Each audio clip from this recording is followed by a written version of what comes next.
Hello there, and welcome to Skyrim.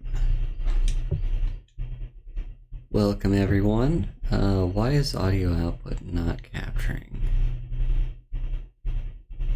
Hang on, I need to fix this.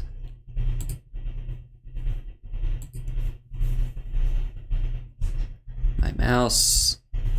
Why does Skyrim always eat my mouse? Okay, audio output.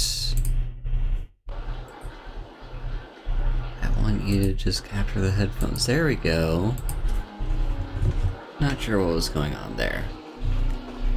But welcome to Skyrim. I'm always excited for this, because Skyrim is like my favorite game ever. So yeah, today, well last week, we did a lot of exploring and whatnot, and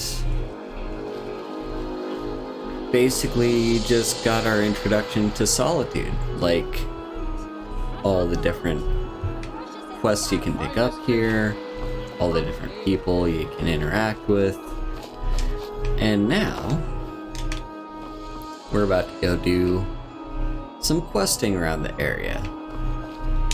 As High Priest of the Eight Divines, I bid you welcome. So yeah, we're gonna do a bit of questing around Hofengar, which is the name of the hold that Solitude is the capital of. And yeah. So the question is, what's our first quest? Actually, what is even active right now? Ah, Lights Out. Well, I guess we'll do Lights Out first. So yeah, questing. Damn Stormcloak rebels. Now I have to say, I'm kind of looking forward to doing the questing, because it's been a while, right? Like, for a few parts, all we've kind of done is just hung around in the city and just did things and talked to people. We haven't actually done much dungeon delving. By the way, look at how beautiful this game is. But yeah, also, last time we got the Wabbajack. Now we're never gonna use it. We just got it for the sake of getting it. Hello, Beelzeboobs. Beelzeboobs, I don't know. Hello. Look at how beautiful Solitude is. So yeah, I guess we'll start off with this quest. Be like, hey dude, you crashed a boat, right? Looks like you had no trouble. I did put out the lighthouse fire. The effects have already been felt. The Ice Runner has failed to dock on time. Without the lighthouse, the Ice Runner will have swung wide of the western shoal and run aground on the eastern coast. My sister Dija will be at the wreck with our Black Blood marauders. She knows to expect you. Beelzeboobs, like that. Alright, so yeah, basically, what we just got involved with was a little quest to turn out the lighthouse light, make this ship crash. And now, we're gonna be heading over there to, well, get the loot of the ship. And it's totally done without any issues. I am playing with a few mods, but nothing too drastic. Like, I know lots of people love to completely change the game in its entirety. I don't. I like to keep the game mostly how it is and just have a few minor mods. So the mods that I do have are the unofficial patch, the extended OST mod. It like adds new music to the game. Doesn't replace the old music though, just adds new music. The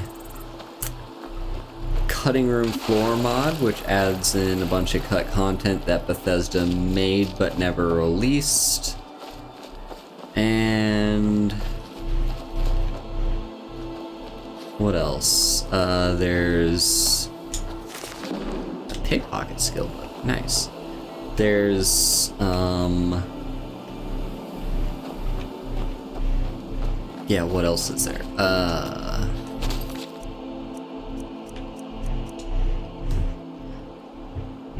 AI Overhaul, I think it's called, which just adds a bunch of like new NPC like behaviors, I guess. So it means like they run away when a dragon attacks, I think. It adds like new routines for some NPCs. I honestly don't know what this mod does, but I have it. Mostly because I thought it did what No NPC Greetings does. It doesn't. But yeah, No NPC Greetings is a mod that I desperately wanted, which is basically, you know how when you're just standing there listening to like a conversation happening, and then a random guard walks up behind you and says, "Let me guess, someone stole your sweet roll," and then he completely talks over the dialogue that you're trying to listen to. I hate that. It's like the worst thing ever. So this mod should mitigate that. Like, it doesn't stop NPCs from talking to you in its entirety, but does at least make them be a little bit more shut up, and they won't talk to you until they get like a lot closer to you. But if you do want them to completely shut up, you can. The mod does have that as an option. So here is the first dungeon that we're going to be exploring, Gunther. I don't know if we have a quest to go here or not. Ruins. Who knows what's down there? But there is a quest associated with this. Now let me see if... Where's the journal? There's a journal around here. Oh, here it is. I completely walked past it. Okay, so this is related to the Galder legend. How long has it been since I first heard the Galder legend? 80 years? 100? I can think of nothing else now. My goal is at hand. After years of searching, I finally traced the ivory claw to a collector in Breville. His death was necessary, but I have it. At last, I have it. 3 days of non-stop riding. I reached Anvil ahead of my pursuers and took passage on the ice runner, bound for solitude once more.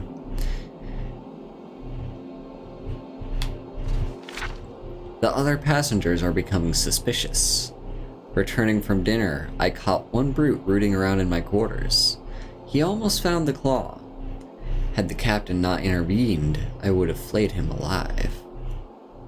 I hope to spend the voyage sequestered in my room, reviewing my notes and preparing spells, but I need to deflect some attention from myself.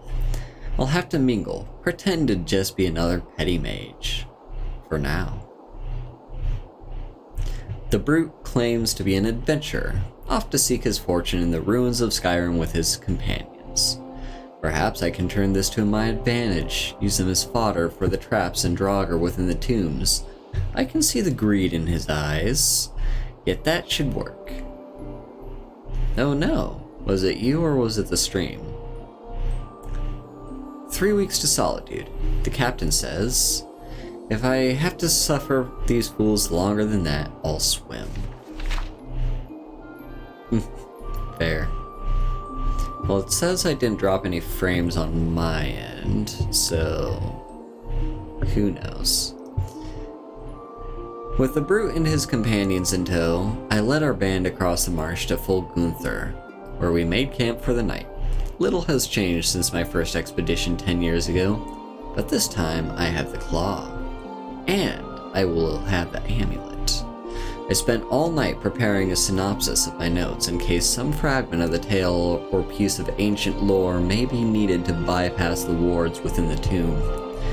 Then I cast all my books and scrolls into the fire and reduced my life's work to ashes. At long last, today is the day of reckoning. If I cannot have the amulet, No one will. So we got a little bit of a researcher, someone who knows about the Galder legend and is trying to collect the Galder amulets. And here we are. Ooh, that's a filled one. Nice. I will take filled soul gems. That means enchanting. Okay, hang on. I need to go and close my curtain because I can already tell this is going to be a nightmare if I have to do this with the window shining.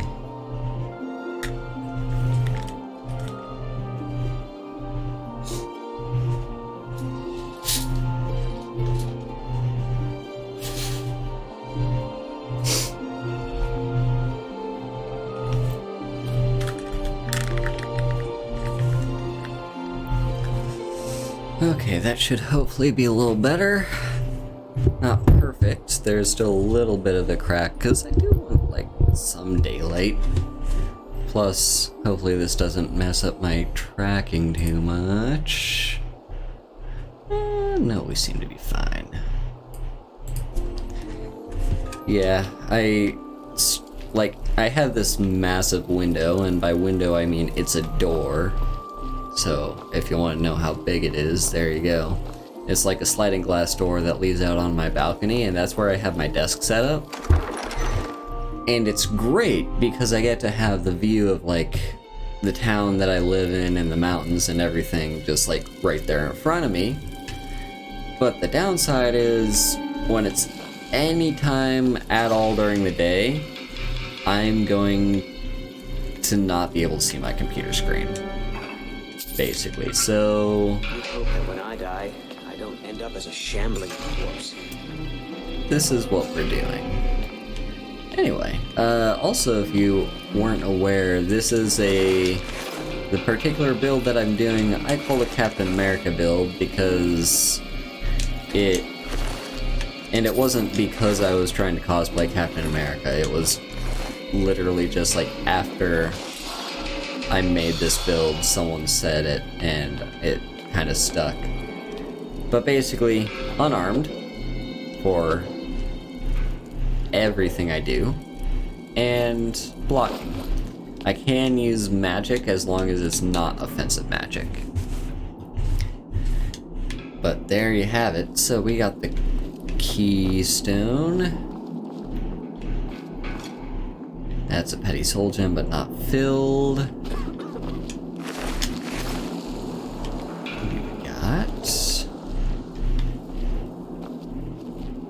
Yeah, so hang on. Oh, he's already solved this puzzle. Right? I think so. Whatever. I'm mostly here for the loot anyway. Oh, hello. We found ourselves a Draugr. Well, come here, you bastard. Hello. Hi, Sabrina. Also, let's candlelight it up. It's been a while since I've done Beast Form, isn't it? I don't want to use it around my companion. Beast Form just really sucks, because you can't do anything when you're in Beast Form. So I just kind of don't bother, because my typical flow when I'm adventuring is when I'm in a dungeon, I want to stop every 5 seconds to pick up every single individual piece of loot that I find, and I can't do that in when I'm in beast form.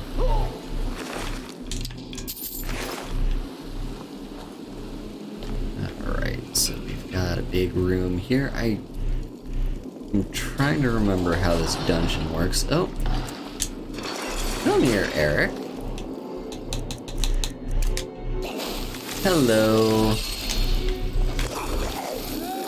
Now, we've had a few upgrades since last time. Nothing too major, but, you know, every little point of damage matters.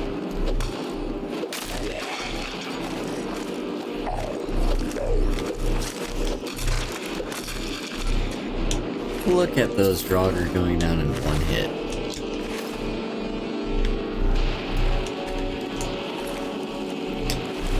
Empty soul gem.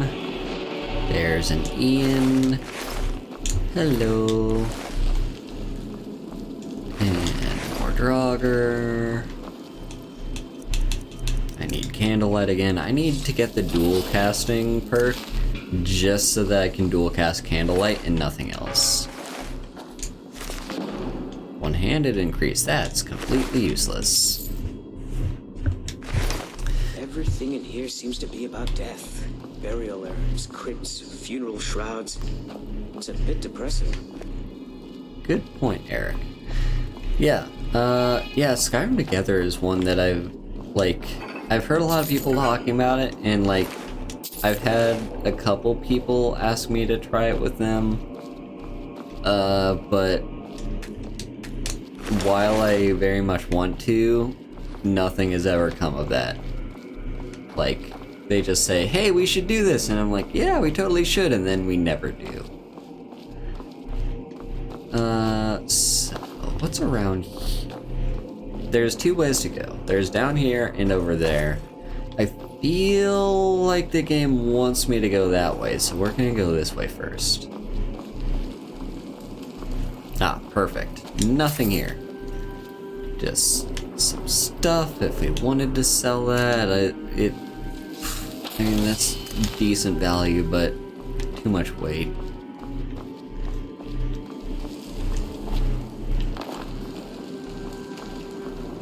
Yeah, our hope is to get money. So I've been thinking, so we did our 2 quests. Hang on, there's someone down here, is it? No, there is a coin pouch here. Oh, hang on. There we go. Oh, that's it.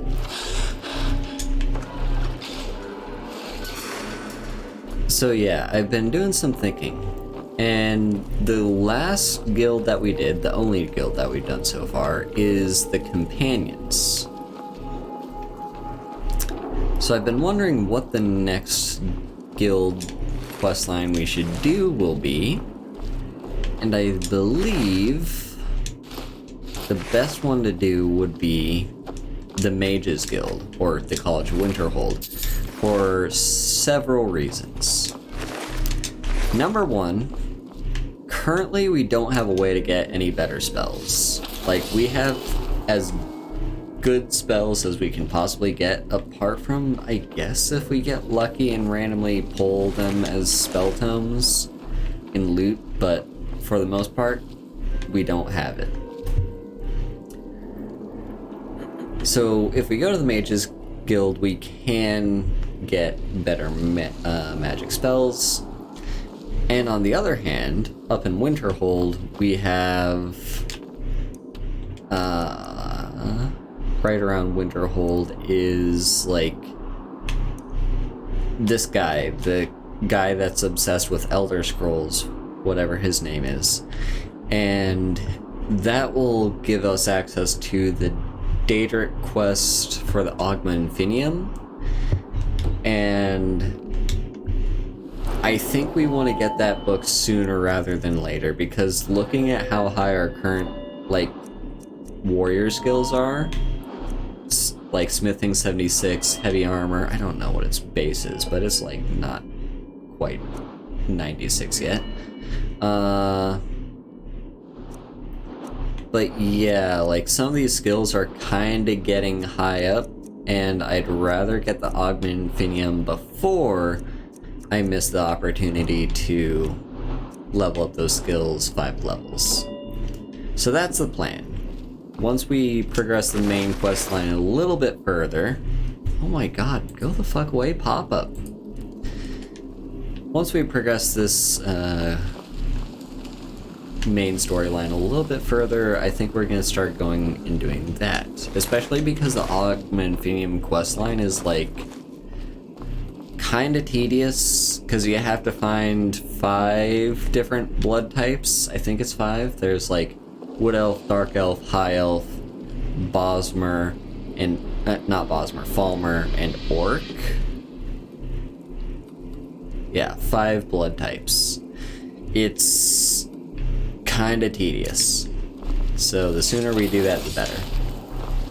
Now as for you... So you got the Ivory Claw, and some notes. We'll take those robes though, that's a decent weight to value. Alright, what do you got about the notes?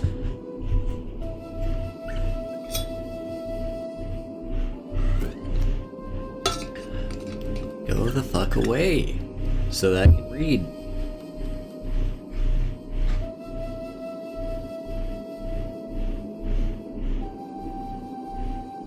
There we go.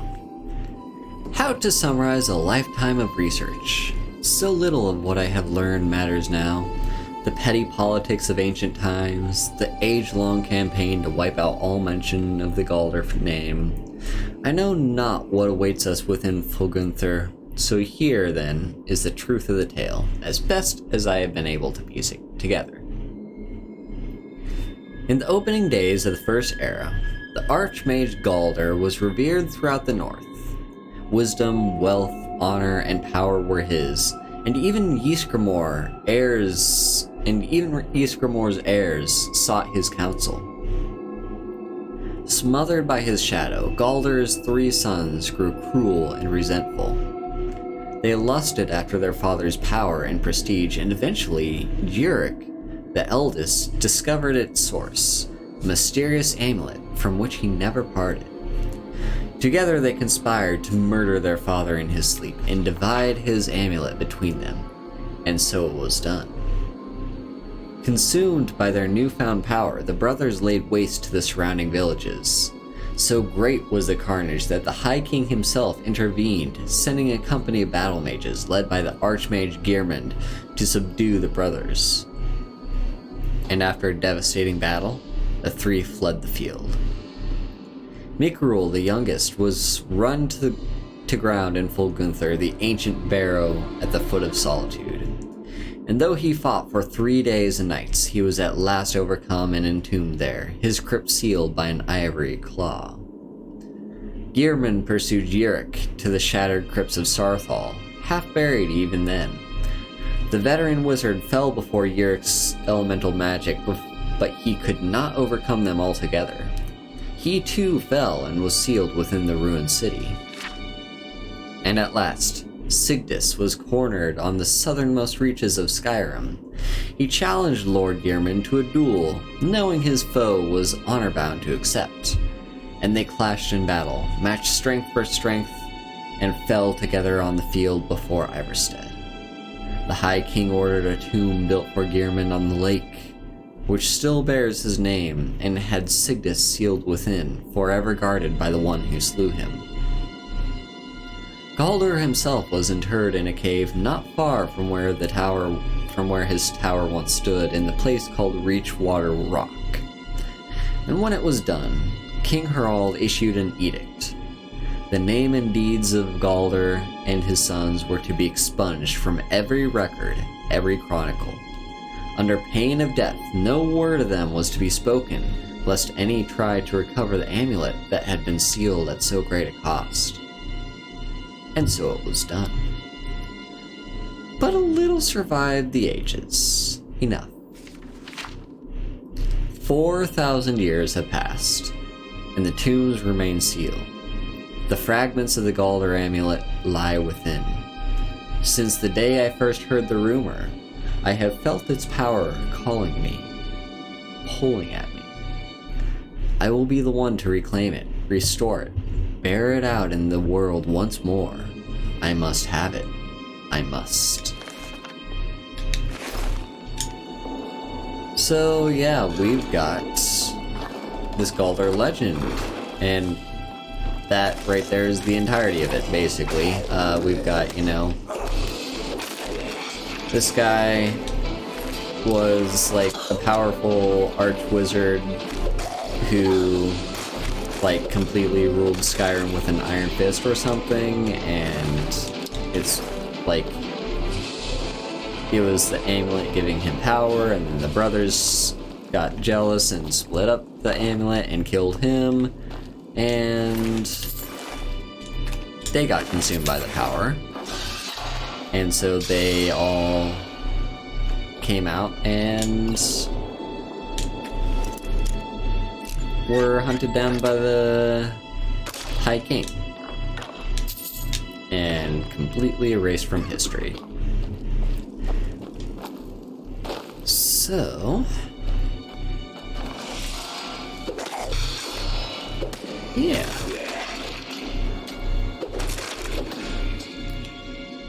Anyway, how's everyone doing?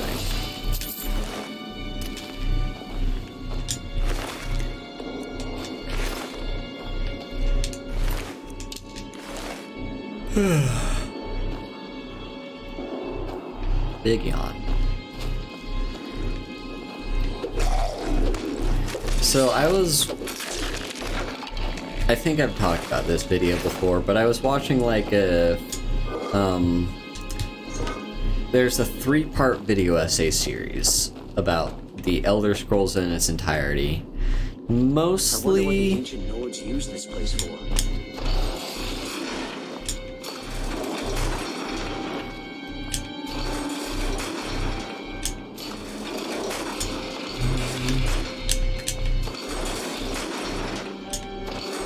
there we go. Yeah, mostly the video essays are like, part 1 is about Morrowind, part 2 is about Oblivion, and part 3 is about Skyrim. But the guy that did the video essay did talk a little bit about, he did talk a little bit about one of the other, like the first 2 games, like at the start. And basically, so like he talked a little bit about dungeons in the video, in like all of the videos, because dungeons, as it happens, are one of the central core aspects of the Elder Scrolls series. Like the entire franchise is all about dungeons. Kind of. Like, there's more to it than that, but generally speaking, yeah, that's kind of the gist. So, what we're familiar with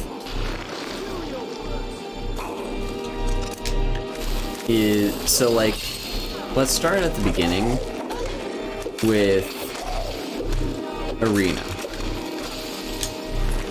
Arena, a game from however long ago and basically trying to replicate D&D, to a certain extent at least, is like, okay, hang on, so we got eagle, whale, snake, eagle, whale, snake,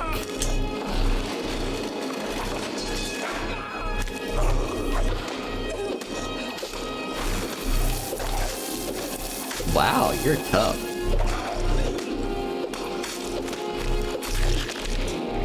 There you go.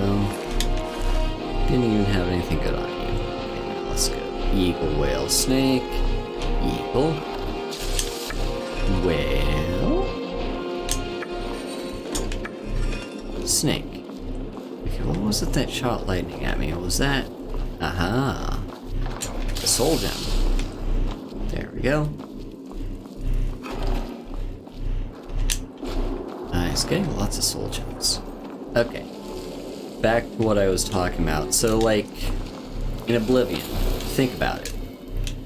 Well, like, here's the thing that I hear very often, and I totally agree with, is like, a game, whatever thing a game first introduces you to, is what that game is telling you is like a very important central core aspect of the game. So if, for instance, take into consideration Fallout New Vegas, where like the intro of the game is what's that place called? Good Springs. Like, Good Springs is your introduction to the game, and it is full of, like, different skill checks, different, like, you get to choose your side in the fight, you get to, like, you can resolve the quest alone, in its entirety, without having to bother with skill checks, or you can go over the top and use various other skills to like, swing the fight in your favor. There's, like, all sorts of things that you have in just that first, like, hour or so of the game, like the tutorial area of Fallout New Vegas. And that's what the game is telling you is, like, the most important part of the game is, like, you have to think about different skills, and there's multiple approaches to stuff, often more than just one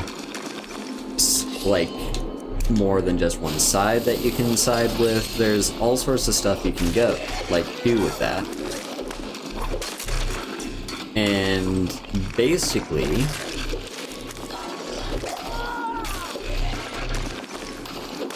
wow, these Draugr are literally nothing. There we go. Yeah, that was quite some ambush, wasn't it? So, yeah. That's the experience with Fallout New Vegas. What about the Elder Scrolls? Well, every Elder Scrolls game except Morrowind starts you off in a dungeon. Morrowind is a little bit different, and I can't really speak from experience because I've never played Morrowind, and it's been a long time since I've seen any kind of playthrough of it. But, like, Morrowind doesn't start you off in a dungeon. It starts you off on, like, a boat, and then you immediately get off the boat into, what's it called? Okay, so Eagle, Dragon, into Bardenfell. That's the experience with Morrowind, and yeah. But with every other Elder Scrolls game, you start off in a dungeon, right? In Arena, you wake up in a dungeon as a prisoner, and you're, like, being told how to escape. And you kind of have to work your way out of that dungeon. I never knew a place could be so big. In Daggerfall, you also have this really long, intricate dungeon where you start out at. In Oblivion, you're starting out as a prisoner in, like, under the Imperial City, and you're working your way out of that dungeon. And in Skyrim, your first dungeon is,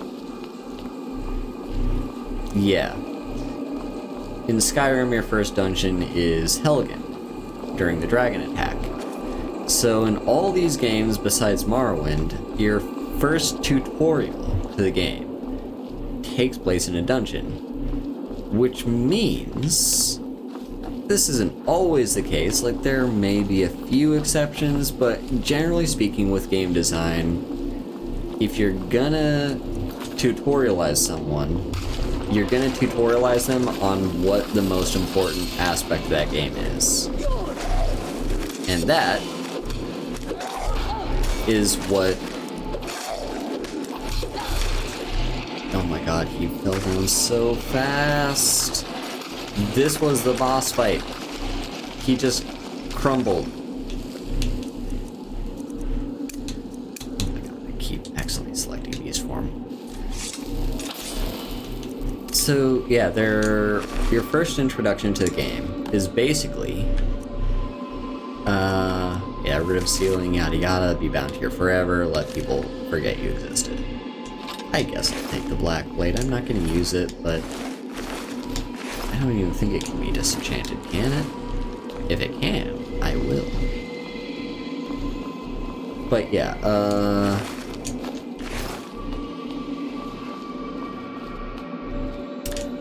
gotcha. So there is a tutorial dungeon. So yeah, like, basically the game is telling you, hey, dungeons are super important to this game, and you are, like, you better get used to them, because you're gonna be doing them a lot. And so, yeah.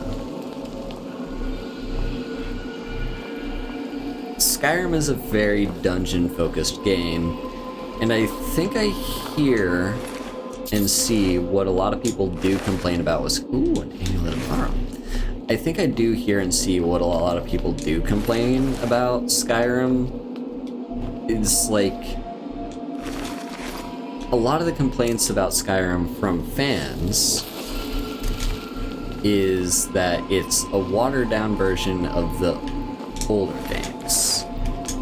Like, people who played Oblivion and Morrowind and Daggerfall and Arena are all gonna be like, Skyrim takes the base formula, waters it down for new players, and ruins the experience for everyone. And I can kind of see where they're all coming from with this. Because if you look at the dungeons, for example, in Arena and Daggerfall,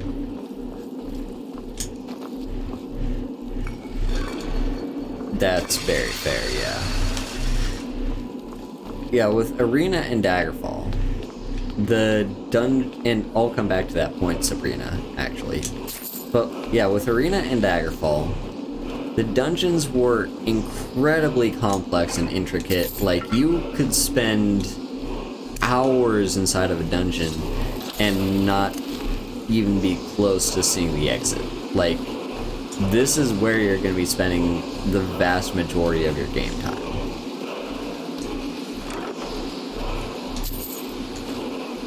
Madness? What do I use this all for, though? It doesn't do anything. Hang on one second.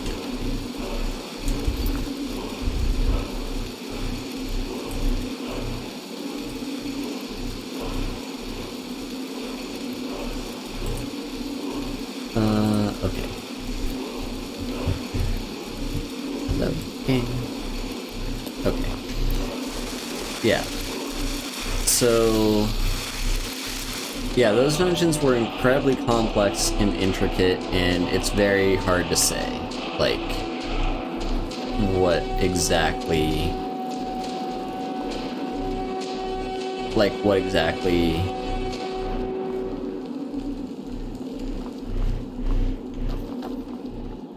I lost track of my train of thought. But yeah, Oblivion and Daggerfall, very complex dungeons, especially Daggerfall is notorious for its dungeons being so complex, sometimes even to the point where it was literally impossible to complete a dungeon because they used,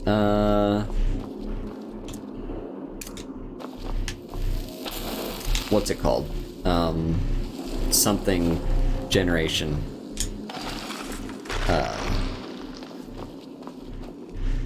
Like, procedural generation. There you go. Yeah. And then, so they kind of had to knock it back for some of the more modern days, especially when they started getting more into, like, 3D graphics and whatnot. Like, they really couldn't just have those kinds of dungeons, especially since, like, they kind of got into a lot of, like,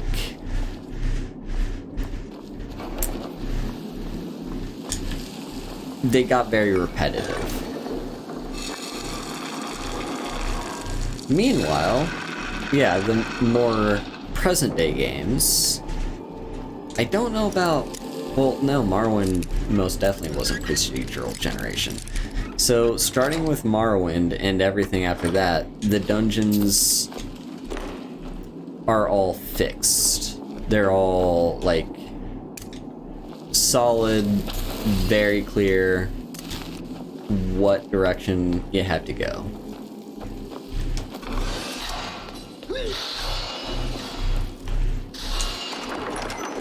And... Hello? We're here to teach you a lesson. Okay. Good on you for tracking me down all this way. But I'm gonna be teaching you a lesson.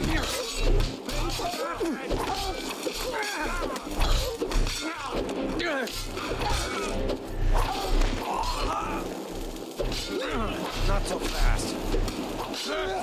Stop blocking.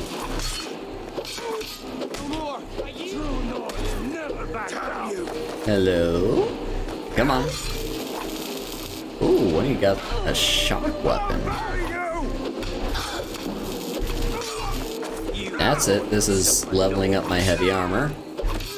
Stop blocking. You piece of donkey shit. Yeah, I do need a little bit of healing.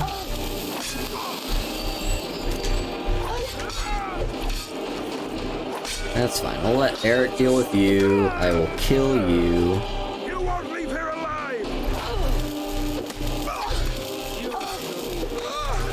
There we go. Okay, they were a little bit tough, but we dealt with them.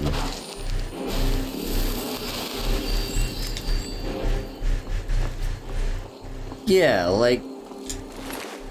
Ooh. Would you look at that? I'll be taking that. Ebony plate, ebony plate, ebony plate, ebony plate, ebony plate.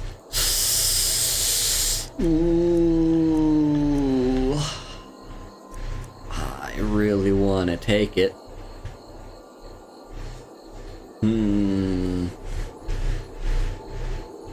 The thing is, especially when I'm playing a smithing build where smithing is one of my major skills, I don't want to, like, I don't know, it's just a tradition of mine to always craft my own armor. So,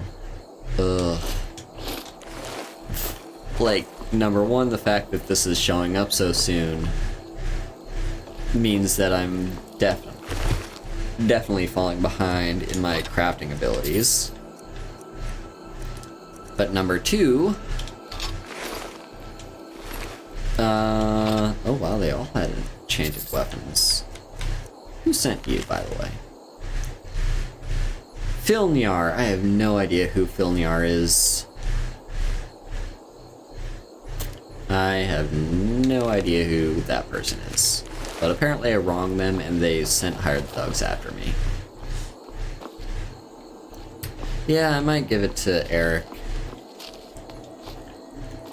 But yeah, like, so the dungeons in the old games were very complex, and in the newer games they're a little bit more straightforward, not as intricate. You're not going to be spending like hours upon hours inside dungeons, and yeah, they're a lot less problematic. We are going to be heading back to town. Actually, I don't know. I don't know if I can do another dungeon and have enough carry weight. Maybe? Hang on. I've got 50 pounds and a companion.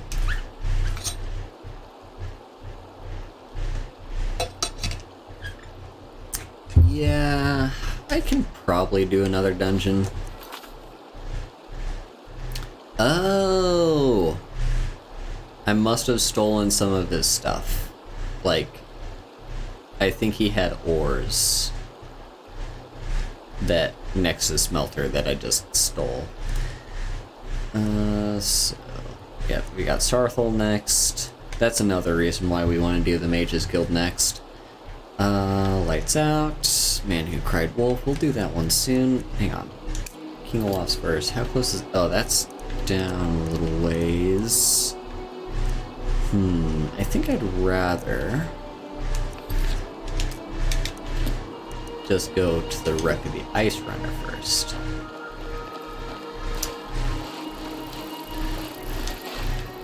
Anyway.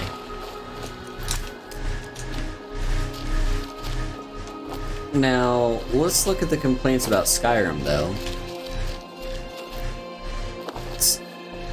Skyrim has very linear dungeons, right? Like, there are no branching pathways, or even if there are a few. They don't, like, there's no more than one way to complete a dungeon in Skyrim. There's just, you go in through the entrance, and you leave through the exit. And everything between points A and B are kind of already laid out for you in a very nice path. And I think it's... So, like... Here's a criticism I often see, which is... That doesn't make sense. Like, why would bandits have, like, hang out in this dungeon that is, like, so, like, they're hanging out so far away from the entrance, or something like that? Or, like, why would they build this tomb that's, like, a long, winding snaky pathway that's just, like, one very long corridor? Like, none of this makes any sense. And while I agree with that point, I think they're also kind of missing the point. Because, like, when making games, you do kind of have two options to focus on. You could either focus on the realism of the game and be like, okay, what's the most realistic way for this to happen? How are we going to deal with that? Or... You're the one who put out the fire in the lighthouse, right? Yeah. Until next time. Yes, yes. That was good work. Deja's in the hold of the ship. Go down 2 levels. There we go. All right then. So anyway, yeah, the thing about all this is, yeah, like, I see the point, but if it's the difference between realism and making a good game, which would you prefer? Like, assume these two things are mutually exclusive, because finding the right balance to make them not mutually exclusive is kind of difficult. Like, sure, some people can do it quite well, but yeah, like, honestly, I would much rather a game be a fun game than have it make sense. Damn. And I wonder how much are people, like... So, take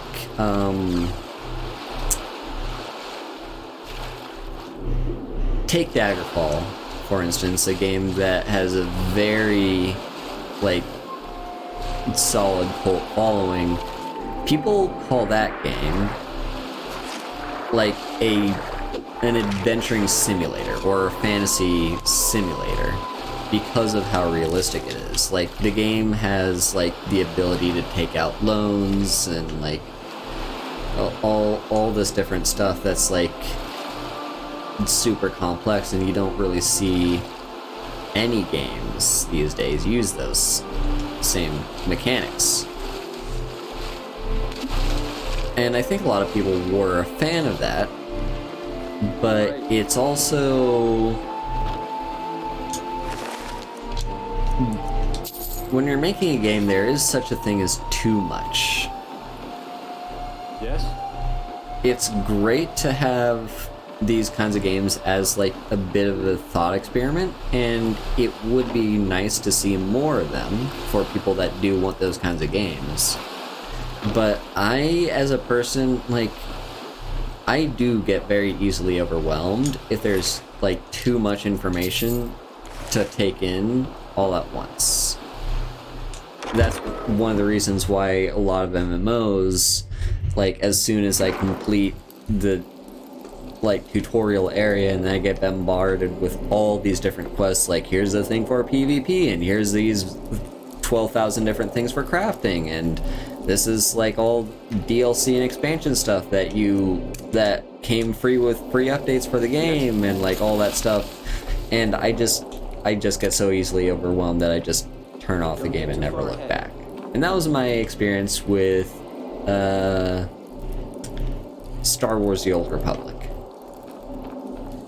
So having a single player game be that overwhelming, I'm just like, yeah. Also, sorry, I missed what you said.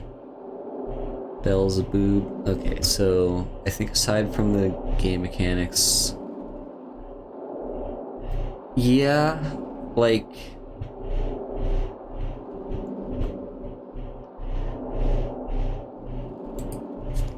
yeah, I get the point with, and like that is the thing, right? You need balance, because you do need the world to be believable, right? Like that's what creates immersion, is if the world is believable. If I'm just here in like this ship, for instance, and it, oh my god, Eric, get the fuck up. Like with this ship, for example, if we just had like, you know, say a door that was just like one of these regular doors down at the very bottom of the ship, that was just like an easy way for me to leave the ship, it makes sense from a game perspective of if you completely strip the world of any amount of sense, then it's just an easy way for you to leave the ship. But if you think of it in a more like realism sense, it doesn't make sense, because if a ship had a door at the very bottom of the ship, it would sink. So yeah, there does have to be a balance. You're right about that. But I think finding the perfect balance is a bit tricky. And frankly, I'd prefer a game world to be fun over a game world to be immersive.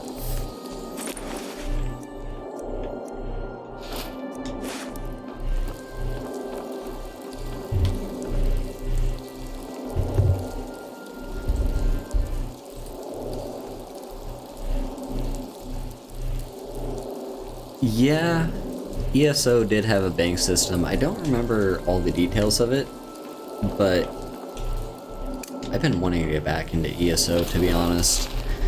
But yeah, like, so here's the thing, is like, because what I'm thinking is, right, like, oh my god, Eric, buddy, is there a console command that I can do to fix him, or is he just stuck like that forever? So if I'm like, I hear these whole arguments of dungeons, and like, it doesn't make sense that bandits would hold up in like a cave that's like very windy and go like, why wouldn't they just camp near the entrance, basically? Like, why do they have different places all the way leading back towards like the very end of the cave? Why would they do that? And I totally get that. And don't get me wrong, I would like for a game to not have that sort of thing be a thing. Like, if bandits are inhabiting a cave, I would expect them to not want to have to walk like 3 miles inside the winding halls of the cave just to get to the bedroll that they themselves set up. Like, if I was a bandit, I wouldn't do that. I would just, like, hang out near the entrance.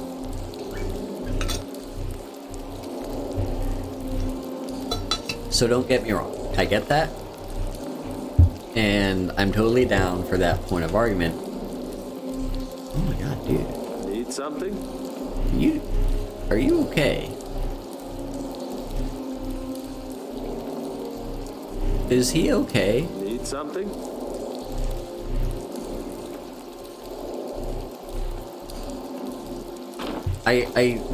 What do you want, cat? I know your name is the Black Blood Marauders. I thought that was just a metaphor. Yeah? I thought that was just a cool name for the sake of being cool. I didn't realize it was like an actual thing. Hmm?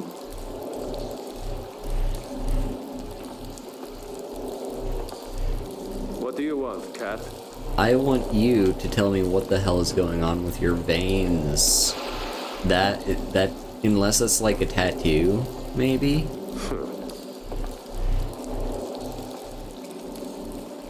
You should get a doctor to look at that. I don't think that's healthy. Something? Speaking of doctor, can I get a doctor for my companion? He's not looking so hot. Good day, friend. Keeping well? Okay. Well, anyway, let's keep going. Talk to Disha. You lead, I'll follow. Drop a bit of a save. Ebony helmet. My brother told me you were coming. I'm supposed to give you what you've earned. So we're splitting the loot then? Ha! I'm afraid the loot's already been moved. You've been useful to the Black Bloods, though. You've earned a quick death. Alright, now here. Okay, I did drop a save. So here's the idea. I'm gonna try Beastworm. Because this is one of the few instances where I do not have, like, the only loot that I'm gonna be collecting is from their corpses, right? Okay, Eric, please tell me you're not dying. So, like, if I can go through this entire area... God, Eric, get out of the way!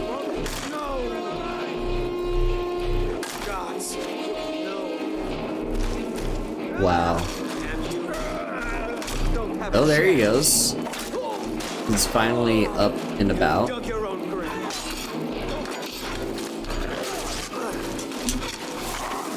Let me just eat a few more hearts. There's a perk.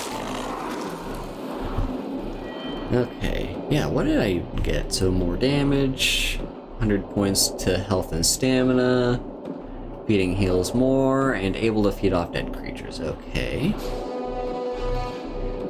I'm kind of tempted to get Bestial Strength. What is this? Werewolf Totem and Brotherhood Howl calls Ice Wolves, calls Werewolves, and then higher level creatures.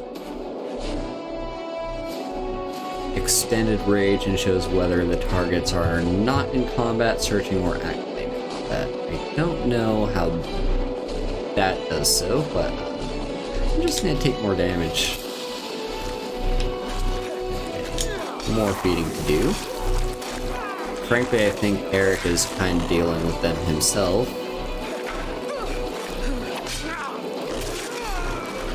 There we go.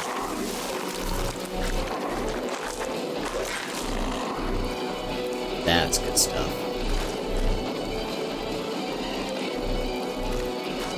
Alright, now who else is here, huh? Anyone else?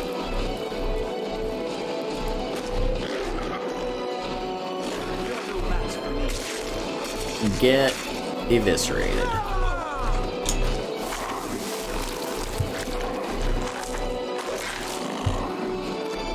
Now I will want to come back and loot their corpses, especially Dija, because... Oh, get out of the way, Eric, please. Eric. Eric. Eric. Eric. Eric. Eric. Eric. Eric.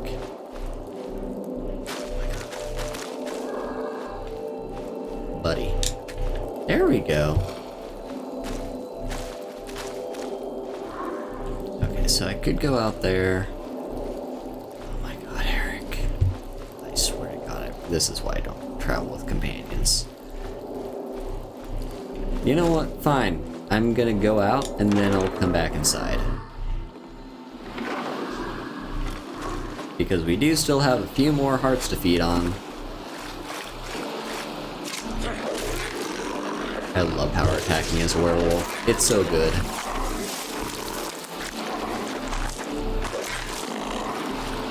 That is totally fair, Sabrina. Alright, are we good? I think we're good. Let's wait a little bit, like maybe an hour. Will be enough. Or not. Well, I guess in the meantime we can appreciate the sky of Skyrim and how pretty it is. So wait, 1 more hour? Maybe. Can I eat your heart? I can. Oh, perfect timing too. Like, I know I shouldn't be extending my bloodlust when I'm trying to not... Like, when I'm trying to transform back. But, I can't help if it means I'll get another perk soon. Oh, I can't loot you? That's a shame. Yeah, that is fair, Sabrina. However, I do have... 100% disease resistance as a werewolf, so I think I'm good. Like, you know how dogs can just kind of, like, drink from a puddle of, like, muddy water? I think that's kind of what werewolves can do, too. Oh, it's nice and rainy outside. I'm loving it.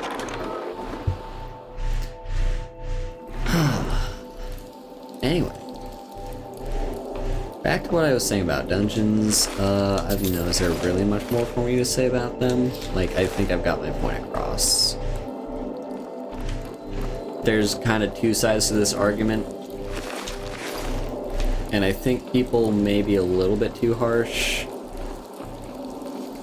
on Skyrim for having its dungeons be so linear.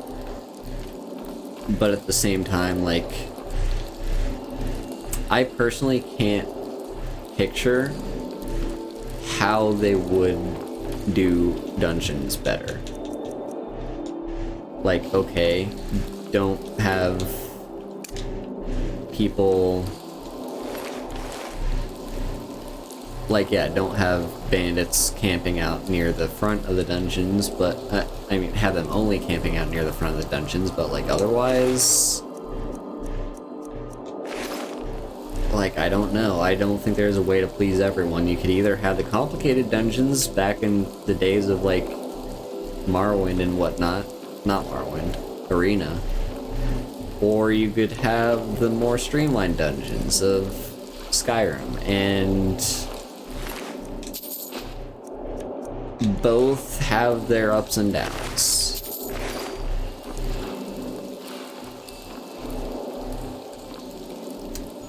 Now what's over here?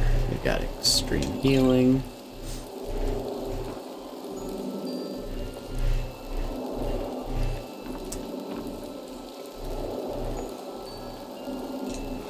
Maybe, but... well, no. My argument, Sabrina, is like... put yourself in the bandit's shoes. If you were a bandit, or if you were just like a person living in a cave, you wouldn't want to have to walk like an hour into like the winding hallways of that cavern just to get to your bedroll. Like, you just want the cave for shelter. Maybe you go back into the cave just to explore and make sure there's nothing like a bear in there that wants to eat you. But otherwise, like, I would just kind of rather hang out near the front, like near the entrance to the cave, because that's where I would, if I were a bandit, just like, it would save me a lot of legwork, is what I'm saying. Just like go in and out every single day. Sister, once you have picked up the packages, send them on to me at Broken Ore Grotto. The fool who did our work at the lighthouse should arrive shortly thereafter. Make sure she is taken care of. Alright, so Broken Ore Grotto is our destination.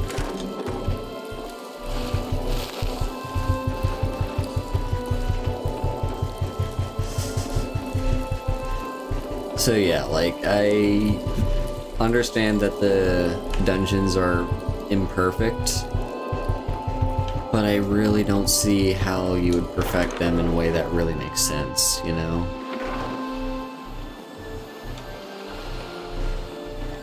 Yeah, that is also true, like, at least in this game, like, take for example, well, frankly, like, I feel like it's about half of the barrows or whatnot you'll find, like, or in a cave or whatever, you'll have, like, bandits in the front half, and in the latter half you'll have, like, Falmer or Draugr or whatever else is in the cave that the bandits are fighting. Maybe wizards. And that kind of makes sense, you know, like, the bandits are trying to move in. Okay, where's Broken Ore Grotto? I know where he took it. Do I have to read the book again? What's it even called? Regis Note? Note from Jarira. There we go. Yeah, I forgot that quest is a little bit buggy. Okay, where is... There it is. It's all the way up that direction. Yeah, like, it makes sense, right? Like, bandits are trying to find a place where they can hole up, and so they just find the nearest cave and try to settle in, but if the cave is already occupied by something else, they're gonna have a conflict of interest, and so the bandits are gonna be fighting, like the Draugr, or the witches, or the Falmer. And so yeah, in the front half of the cave you're gonna find the bandits, and in the latter half of the cave you're gonna find whatever they were fighting. Uh-oh. That's a dragon. I mostly say uh-oh because this means I'm gonna go over carry weight when I grab your bones.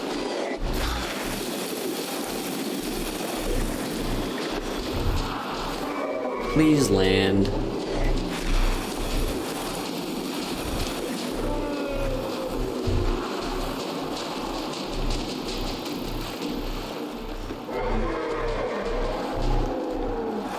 Please stop being an annoying little fuck and just land.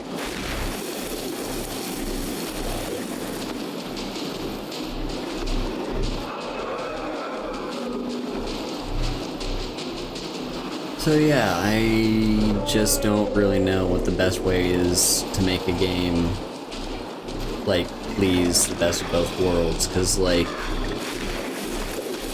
you know, just doesn't really make too much sense in some aspects, but in other aspects it's like, I don't know how else you would do it. There we go. You had to help with mud crabs and horkers. Alright, Eric, where the fuck are you? I'm gonna give you these bones.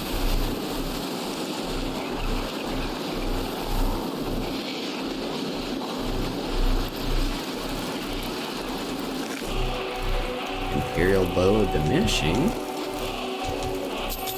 Where the fuck is Eric?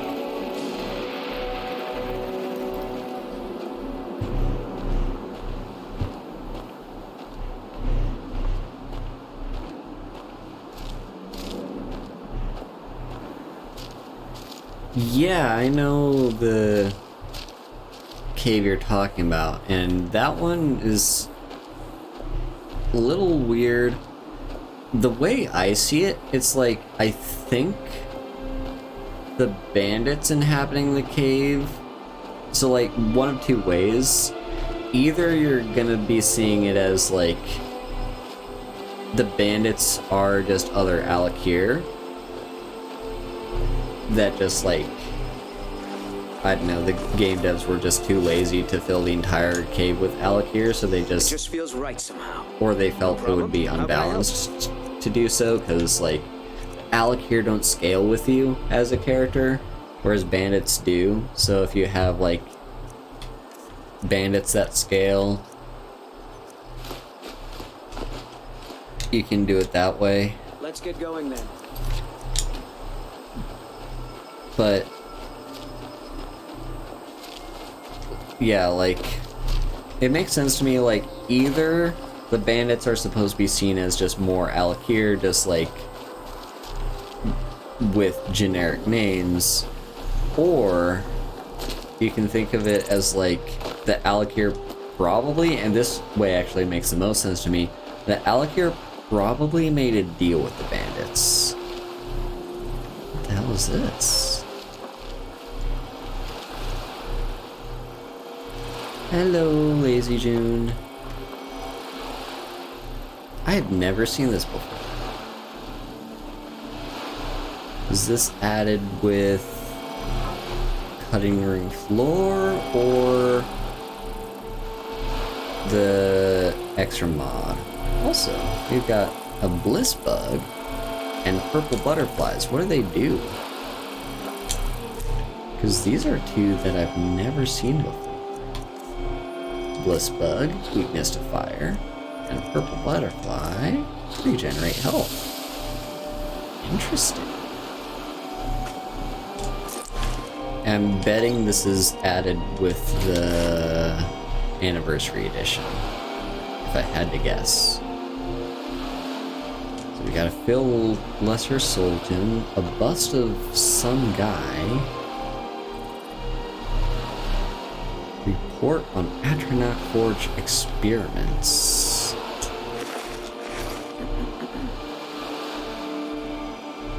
And just some gold that I cannot... Oh, there we go.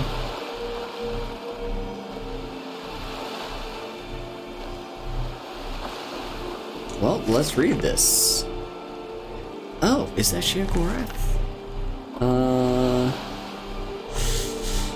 I don't know. It doesn't quite look like him. It looks like... yeah, it's hard to say. Maybe if we read this, will tell us. Finally, the laggard has conducted the experiments I requested weeks ago. Thankfully, my investment has paid dividends. The scrolls should provide useful to the saints and seducers should they ever get in over their heads with the caravan guards. I begin to wonder what would happen if my prized Sheogorath-shaped amber were used in the place of... No, it's too risky. Thoron. Okay, maybe that is Sheogorath then. Thoron. Using the Amber and Madness ore you provided in your last delivery, I have conducted the experiments you requested. I must say the results were quite extraordinary. Listed are the successful attempts using these materials with the Atronach Forge. Let us speak again soon. If you could provide more of these materials, I sense a handsomely profitable partnership in our future. Enthier. Okay. So we can summon Golden Saints and Dark Seducers. And scrolls to conjure them.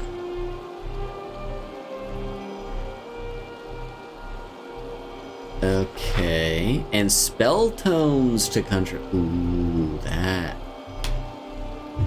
Okay, this has absolutely been added with the...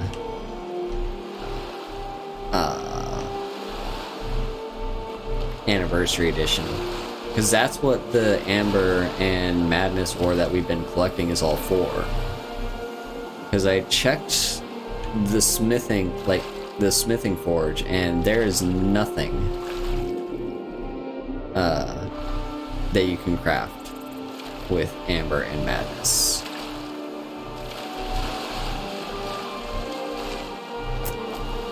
So yeah.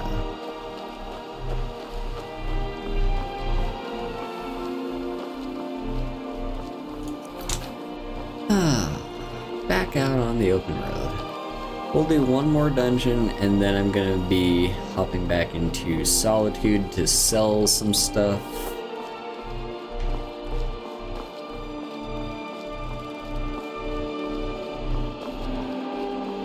I might consider it Sabrina. The problem is, like, it doesn't fit this run. The idea for this character is that I'm not supposed to use any offensive spells other than, like, shouts. So, yeah, I'm not really sure. It might be fun to, like, get it just to try it. Maybe I'll do that. But, yeah. It'll just be like a one-shot, like, just show it off. If nothing else, I could just summon them and fight them.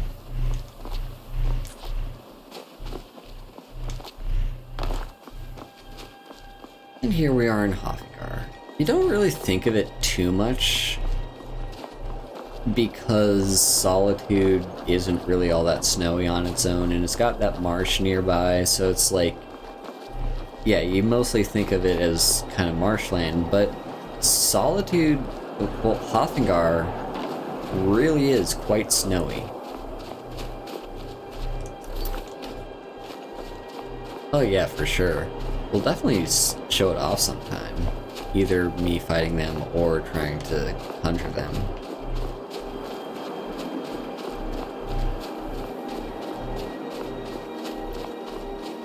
Over here, it's actually going to be down towards the coast. It's going to be the cave. Yes, I don't remember if there's someone that hangs out outside the cave or not. I don't think there is. Broken Ore Grotto.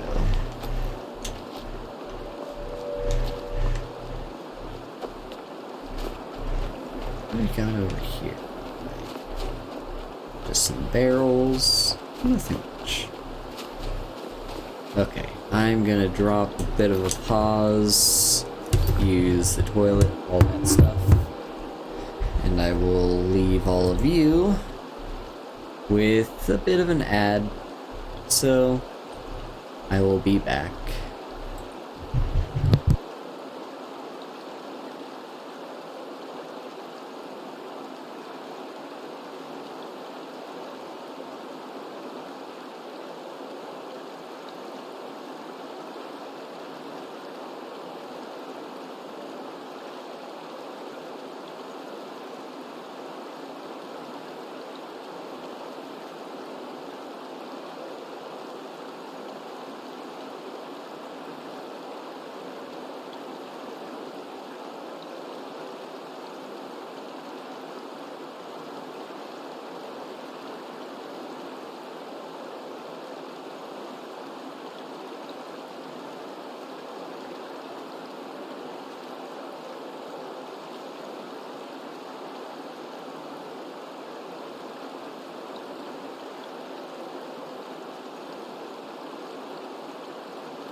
And I'm back.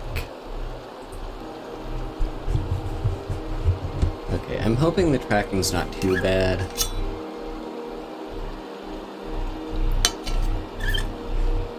Because I did close the curtain so I could see the game better, but because it's like rainy and stormy outside, it's darker than it usually would be, so I don't really have that much light lighting up my face right now, so it's possible my face tracking is a little bit imperfect at the moment, but we'll live with it. Anyway, let's head inside.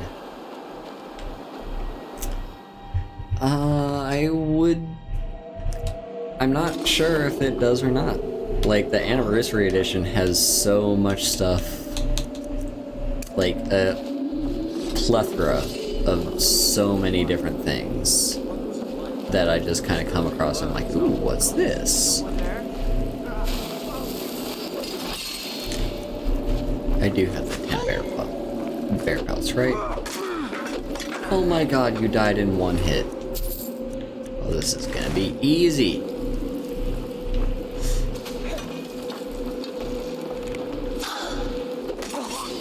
Okay, you didn't.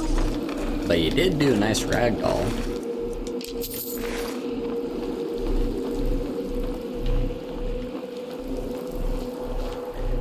We got venison. Don't get too far ahead. You don't get too far behind. I'm always looking for you and I'm like, where the fuck is Eric? More bear pelts. So this would be a great place to come if you are trying to, like, clear out, yeah, this would be a great place to come if you were trying to do that quest for Temba and collect the 10 bear pelts, because there seems to be quite a few laying around.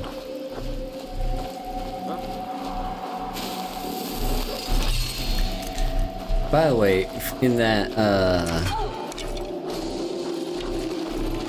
video essay I was talking about earlier, that was talking about the Elder Scrolls and like complaining about the issues of Skyrim and how it tends to water down its dungeons. One example the person in the video used was this dungeon right here. Broken Ore Grotto, with like the name and what it implies, and like the entire story behind the dungeon, and just all sorts of stuff associated with it. Like,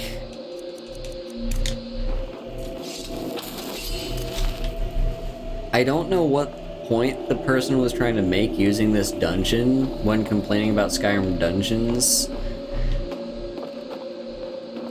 because this is honestly, in my opinion, one of the best dungeons in the game,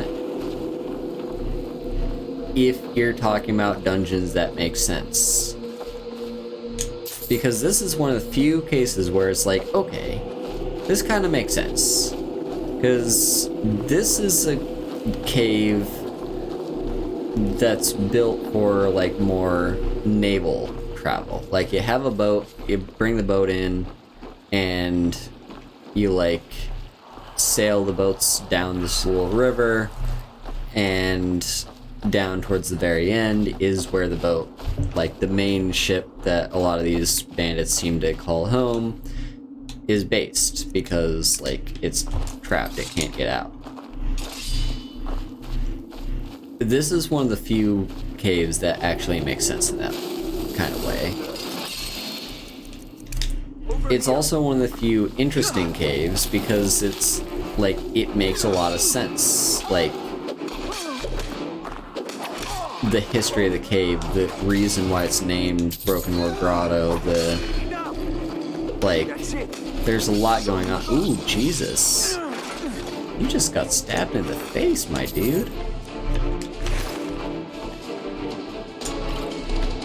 Yeah, so like, there's just stuff to be said about Broken Ore Grotto as like one of the more well-made caves. I think the point the person was trying to make... Yeah, I'm just not really sure. Because he was trying to make it off as like a bad thing, but I didn't really see the point. But yeah, so...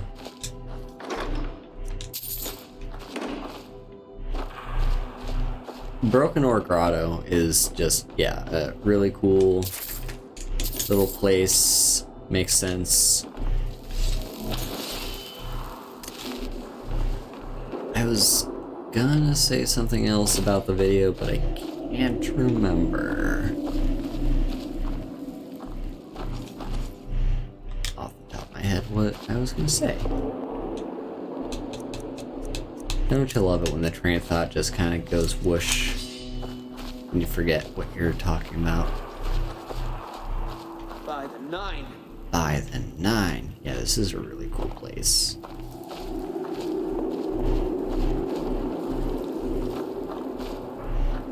Oh, I remember. Another point the person made, and this one I also kind of agree with, actually I very much agree with, is like, why does every cave have to be inhabited? Because, yeah, like, every cave you seem to go into is full of bandits and, like, yeah, it's just got lots of bandits, it's got lots of, like, skeletons, or Draugr, or Falmer, or, like, you don't see many caves that just have, like, maybe a single bear and nothing else. Or, like, you know, like, there's just...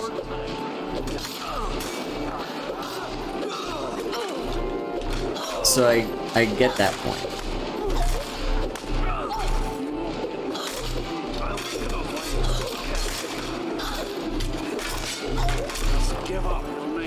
Oh, Jesus. Oh, Jesus. Hang on. Do some healing. Do some candlelight so I can see again. And get me some stone flesh.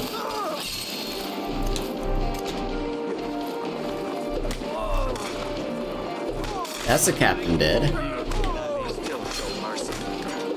And here's Jari Raw. Come back here, you bitch.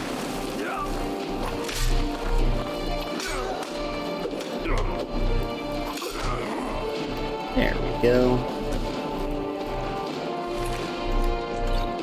No, I didn't mean to take the ale. Ooh. That's a really nice necklace. I guess I'll drink the ale. Yeah. What am I currently wearing? Isn't it like health increase? No, that's my ring. Health increased by 33 points. Okay.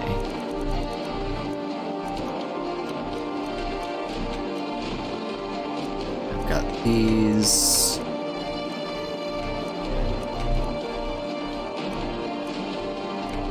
Different amulets. Hang on. Where's the necklace I just picked up?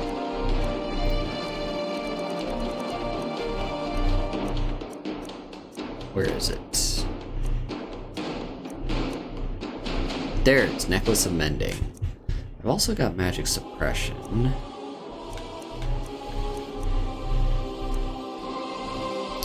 So I'm not sure about the Necklace of Mending, because, like, I guess it does work in the middle of combat, but health regen in the middle of combat is so slow, it's usually just faster to heal.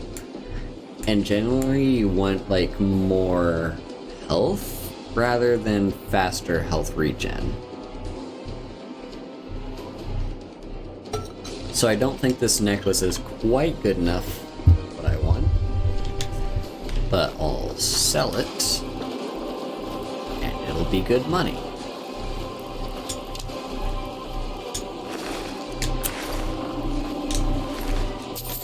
So yeah, like, it would be really nice to have, like,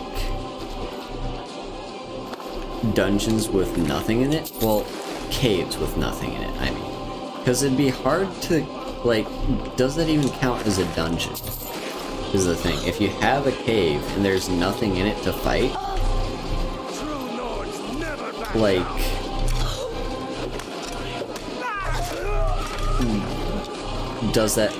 that's not even really a dungeon.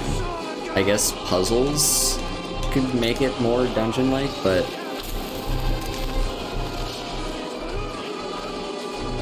yeah, like, I see the point.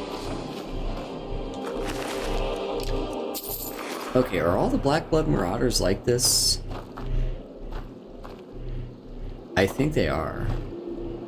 It's kind of dark in here. Well, stick close to me, because I got the candlelight spell.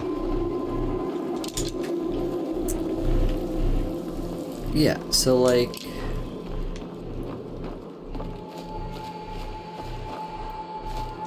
Iron's Heart, smithing. Nice, that's what I want to see. We're 3 levels away from having our smithing be where I want it to be for me to be able to craft ebony.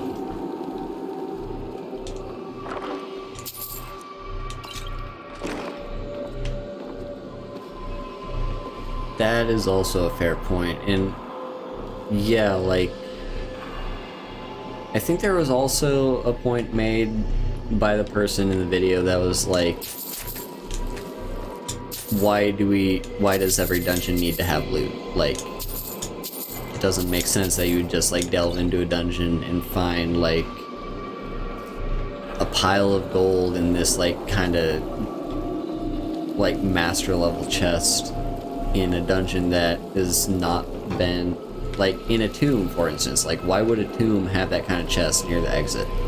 Why does every dungeon have that kind of chest near the exit? And it's like,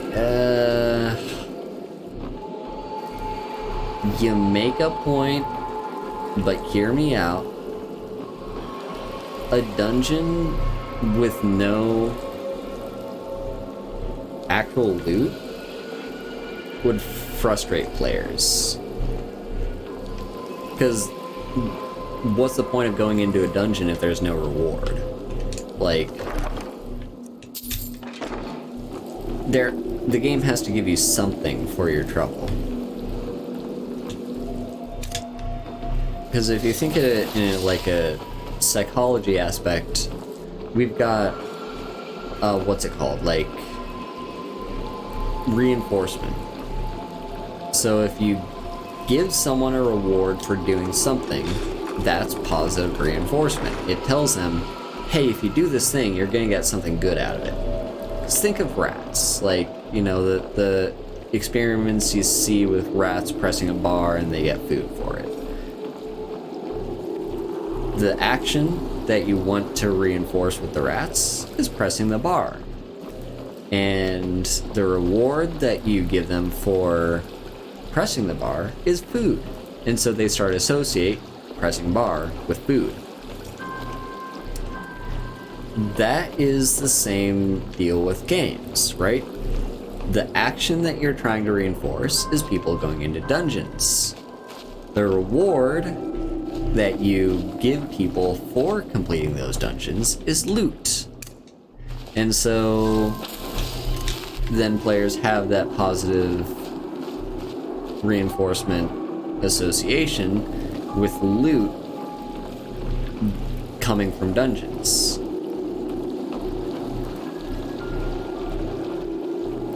If you break that cycle, it causes psychological distress because the thing that you're expecting to happen doesn't happen. How deep is this cave? So you don't get rewarded the way you expected to be rewarded, and now you're going to be like a lot more cautious later on. Like, now you're not so sure if every dungeon is worth going into because not every dungeon might have loot. Welkin stone, nice. I guess I'll take it. it doesn't make sense why there are Welkin stones. Like, I guess it makes a little bit of sense, but I don't know. Like, yeah, all this stuff that the Anniversary Edition gives us, like Welkin stones and Madness and Mania ores, are like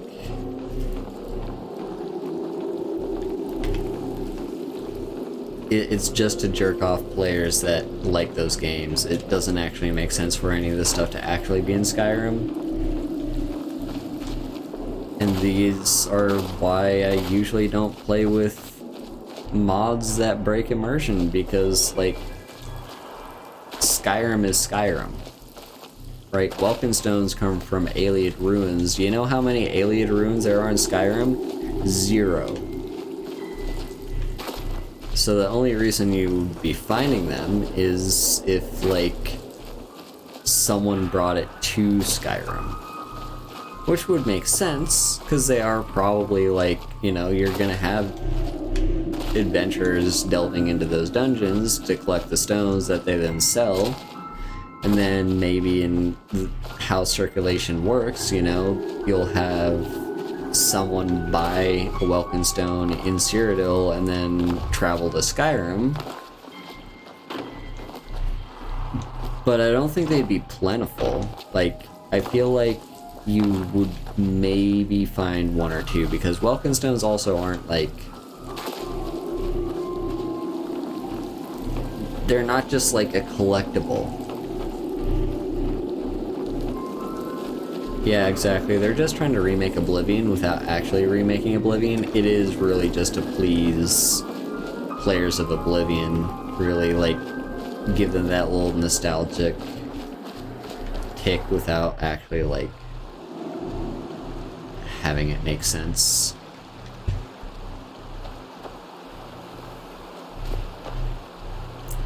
That is also a very interesting mod you have, Sabrina, because, like, it does make sense, you know? Like, why would old-fashioned, like, why would an ancient Dwemer not Dwemer, well, yeah, Dwemer, why would an ancient Dwemer ruin have septums in it? Or why would, like, a barrow that's basically a burial tomb for some ancient Nord that, and the tomb hasn't been opened in millennia, why would they have septums?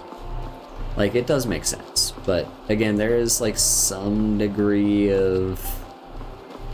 It depends on how much you're willing to make. Yeah, I would love to see a remastered Oblivion, but unfortunately, it's not likely to happen. I don't know, maybe someday, maybe it'll, like... How old is Oblivion?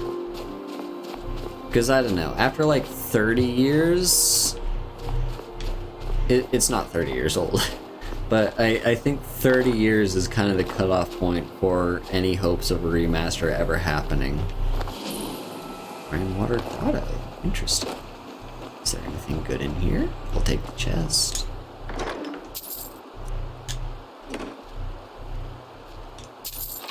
I don't want the dagger or the tankard, I just want the gold beast. There we go. Iron dagger and anchor.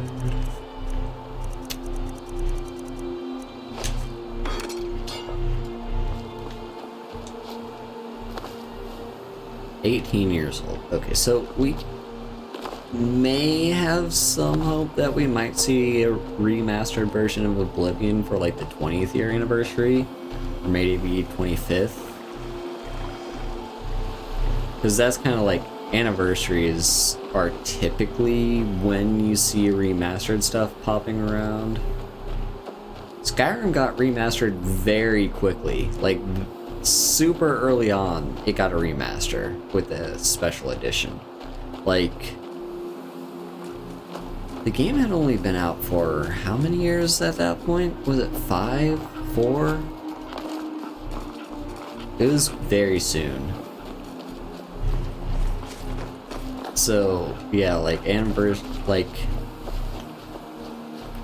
Skyrim's gotten so many remasters. Well, it's got the one remaster and then the second remaster, which is, well, it's not even a remaster, it's just like new content, the anniversary edition. And then we've got like the older Bethesda games. They're like, you know, Oblivion, Morrowind, Fallout 3, even Fallout 4. Like, I want to see a remaster of Fallout 3. Because that would make me, like... I'm telling you right now, Bethesda, if you did a release of Fallout 3, well, like a remaster version of it, I would do a series on that. Like, I would give your game content. Or I would give it free advertising, I mean, by streaming it. Like, it would be really nice to be able to, like, play Fallout 3 and experience it as, like, a remastered version of it. Frankly, what I kind of want to see, like, I see modders are making,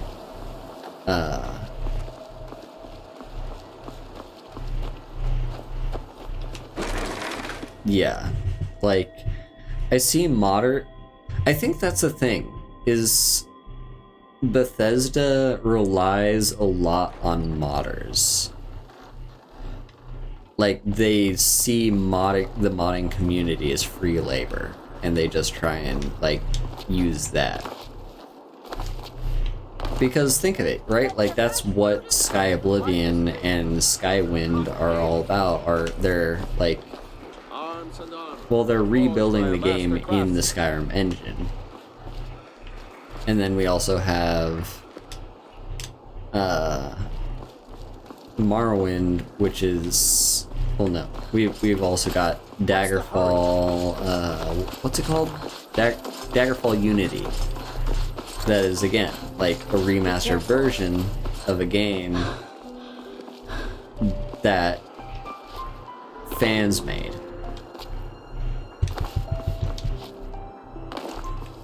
So Bethesda really does just kind of rely on fans making content so that they don't have to release things, which kind of works out for Bethesda because this means they can devote a lot of their resources to making new stuff and making new games,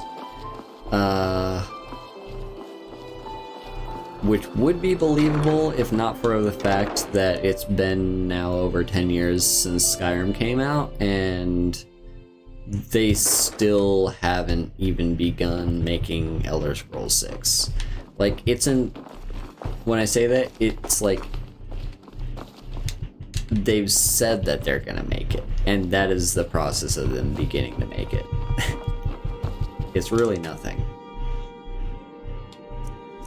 I can disenchant it. Nice. Give me that. And this too. I will disenchant you. I have quite a few soul gems too. I will do some enchanting here then.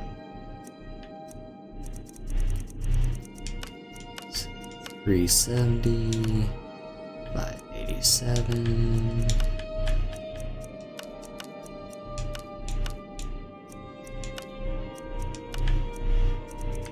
Let's fortify archery.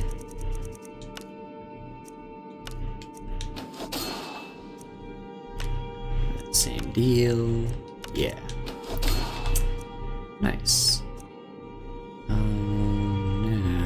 what else do we want to enchant? So we can enchant you. Now you're going to be fortified carry weight.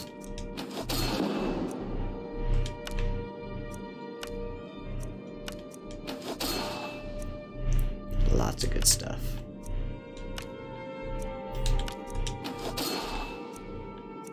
Yeah, just get our enchanting skill moving in the right direction.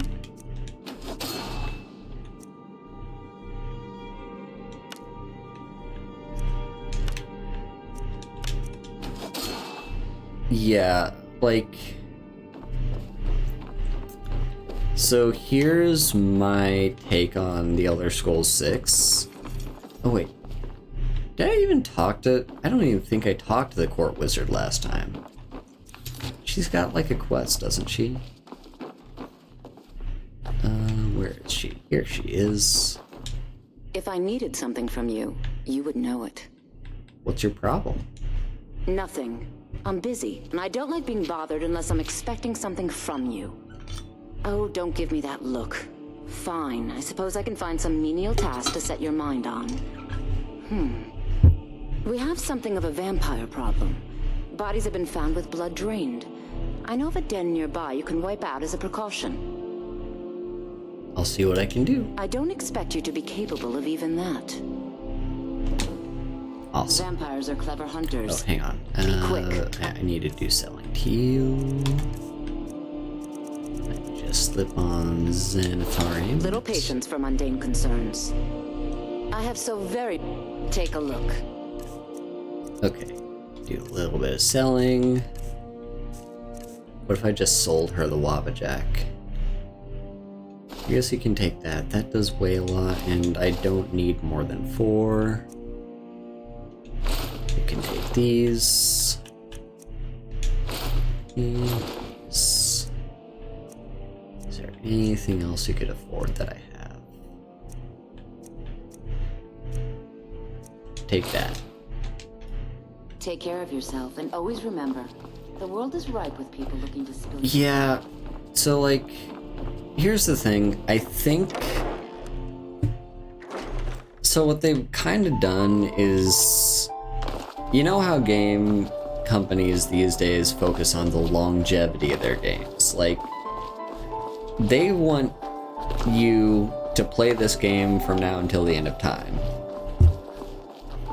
Because they've made this major investment into making this game, they want you to put just as much time into playing it. And that's why Bethesda did their whole creation club with Skyrim.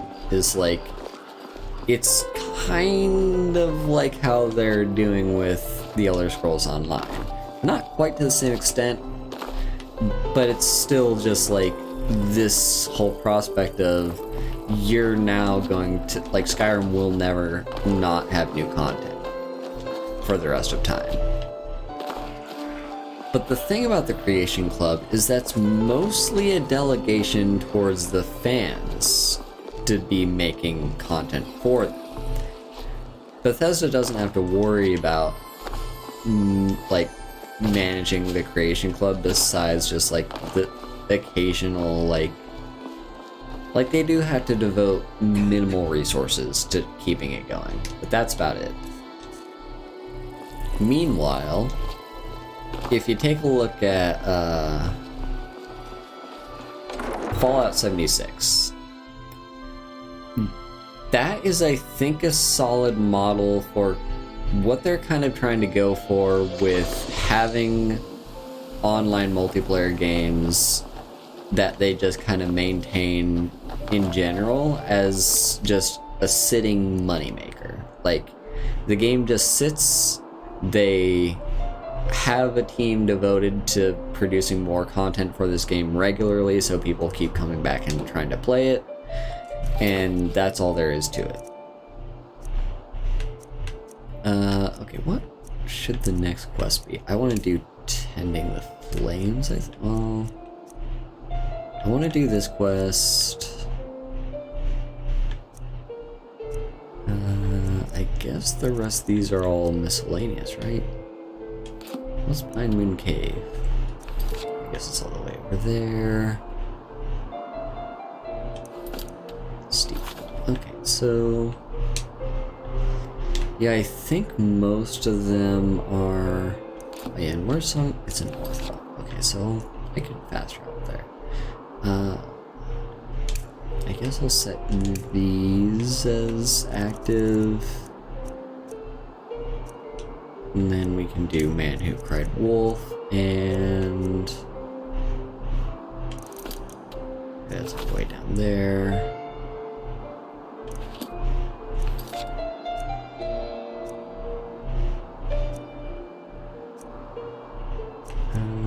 Where's it defeated the giant skeever? Oh, it's all the way up there.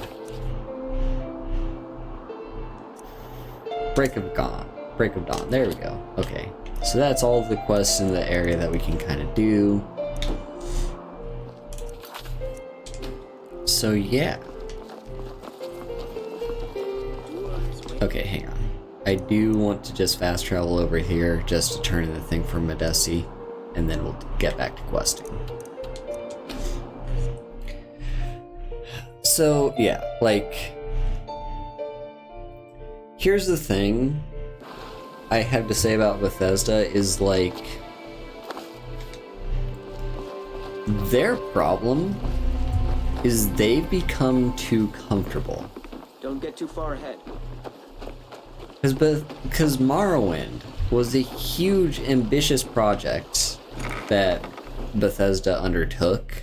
Like, they just threw everything to the wind, and they were just like, you know what, we're just gonna put our best effort into making the best game that we possibly can, and maybe have, like, you know, players are going to love this game.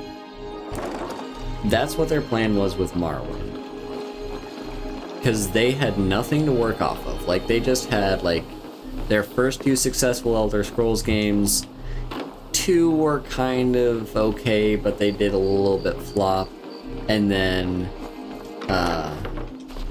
we have, like, they made a few mobile games as well that didn't really sell many copies because not many people even had the, like, game, had the system to be able to play them. The finest custom jewelry in all of Skyrim.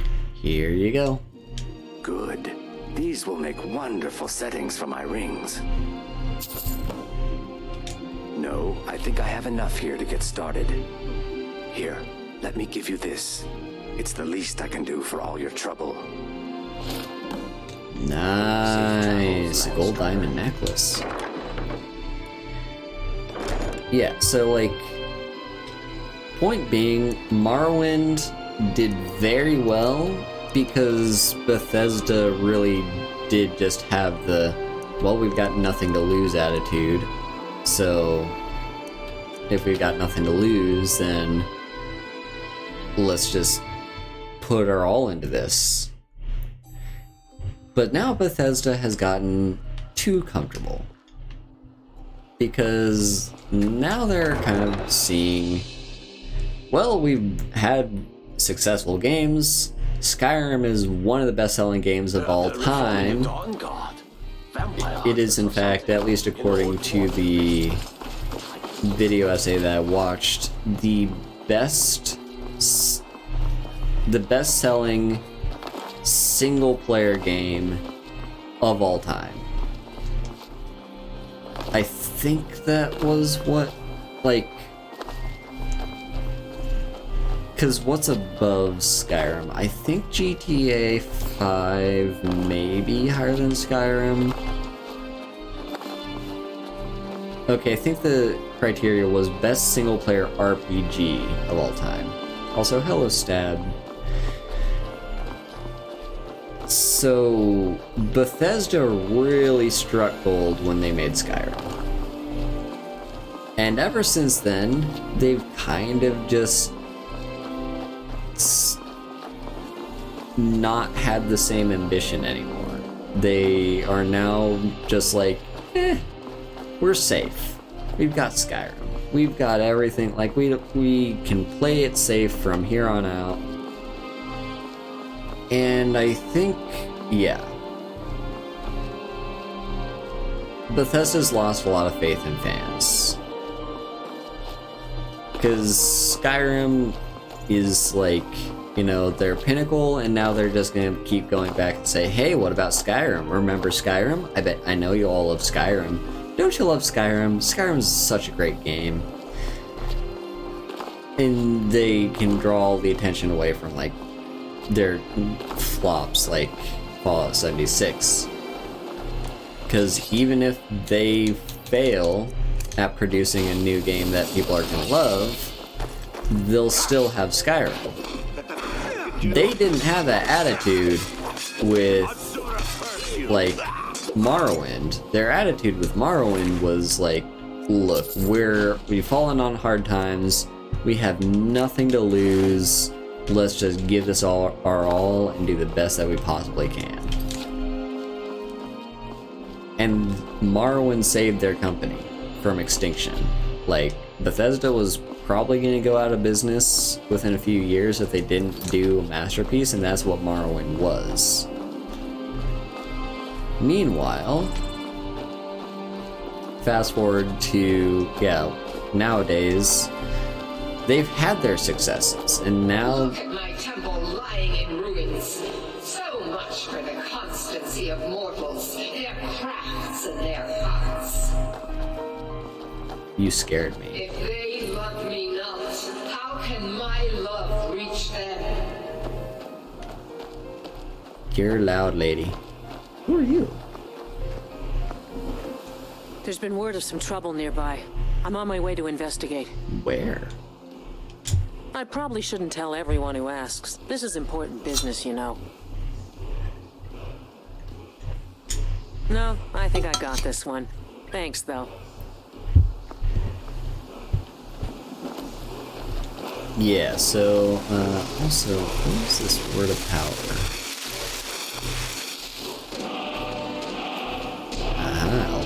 Fury. Do I have any shouts that I want to unlock? Don't care. I could unlock Become Ethereal. We do have the next word for Frostbreath.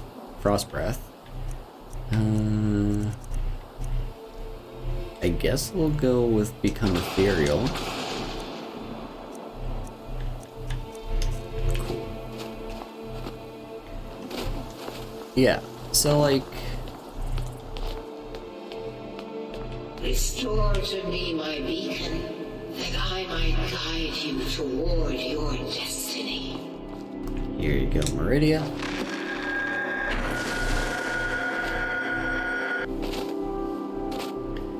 I have to say one thing about this quest. It is time for my Why does this happen? to Skyrim. What does her sending you up into the sky do? Ruins of my once great temple. Why does this happen?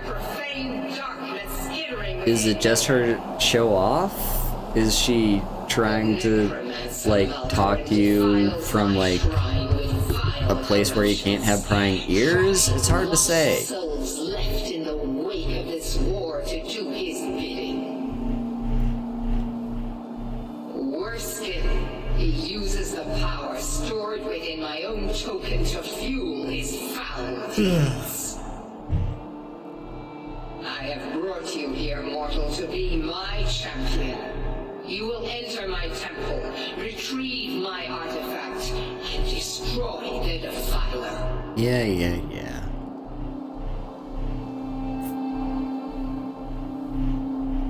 I don't really have a choice. But a single candle can banish the darkness of the entire void.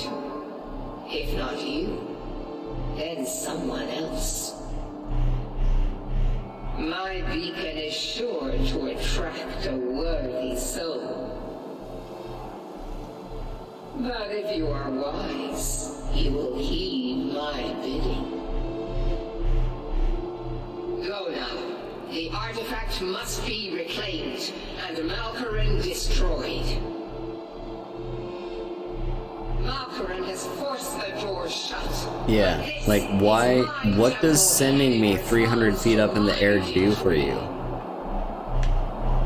I will send down a ray of light. I feel like she's just using her powers for no reason. Its doors will Yeah, it really is just a flex.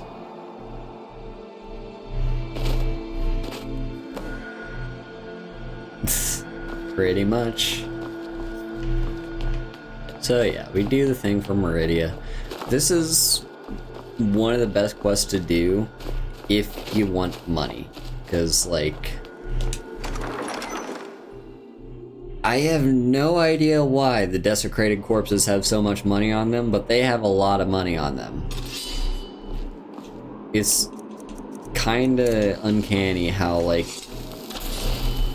this dungeon alone has guaranteed, like, 25 to 100 gold pieces on every single desiccated My corpse. ancestors ever walked these halls.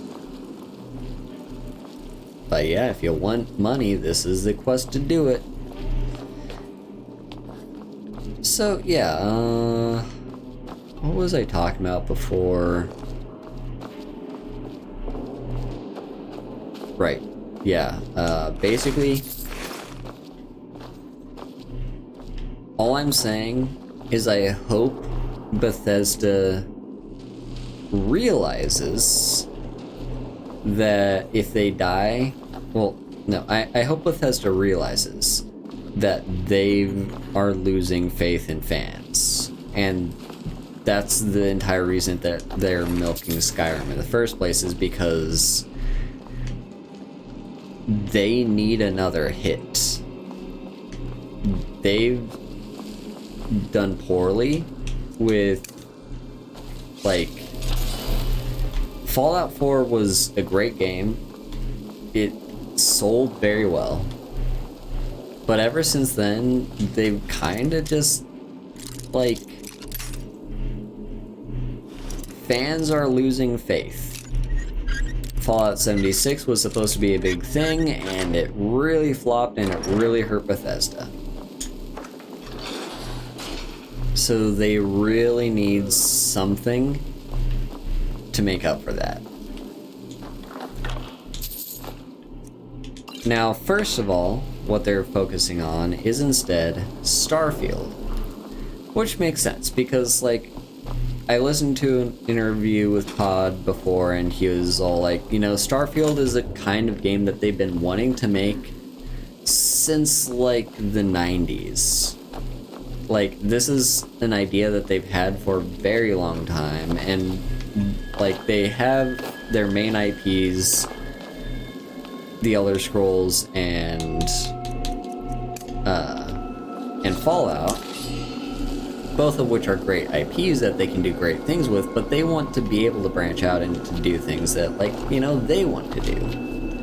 Something Todd's been wanting to do for a while, and that's kind of what Starfield is supposed to be. It's supposed to be their little branch out into different, like, a different genre. And I think they can... So, like, I think they have to make Starfield very good in a way that makes players regain their faith back. They have to treat Starfield the way they treated Morrowind. The difference being that Bethesda won't go bankrupt if Starfield flops. Morrowind, that kind of was the case, and so they kind of just had to be ambitious, because otherwise, like, this is their last project that they'll ever make.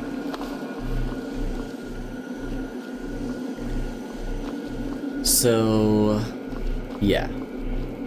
Starfield, I want them to put in the same amount of ambition as they put into Morrowind. And frankly, Skyrim. Like, Skyrim was also an ambitious game, albeit they played it a little bit safer than they did with Morrowind. But they hit a right formula with Skyrim. Like, because numbers don't lie. Skyrim sold very well. It doesn't matter what other players say about how much they hate Skyrim compared to the other games. It sold well. It's the best-selling game of, like, all time. Or not really, but it's the best-selling single-player RPG of all time.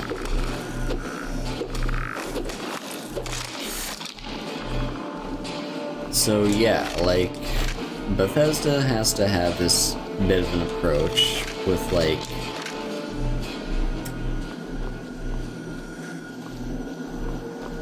Yeah, so I think this is Bethesda's plan.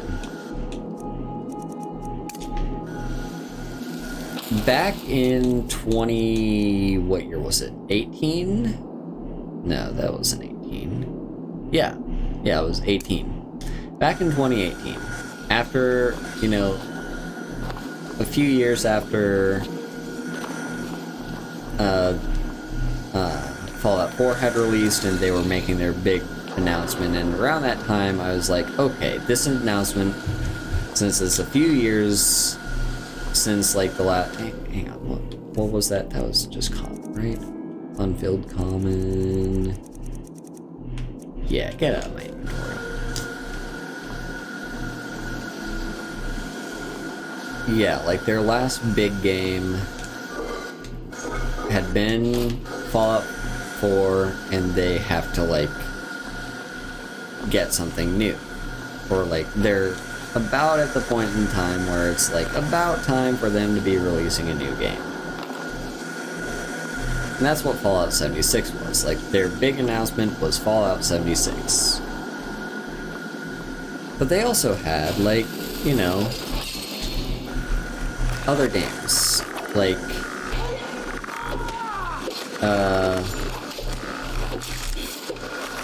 they had 2 other announcements.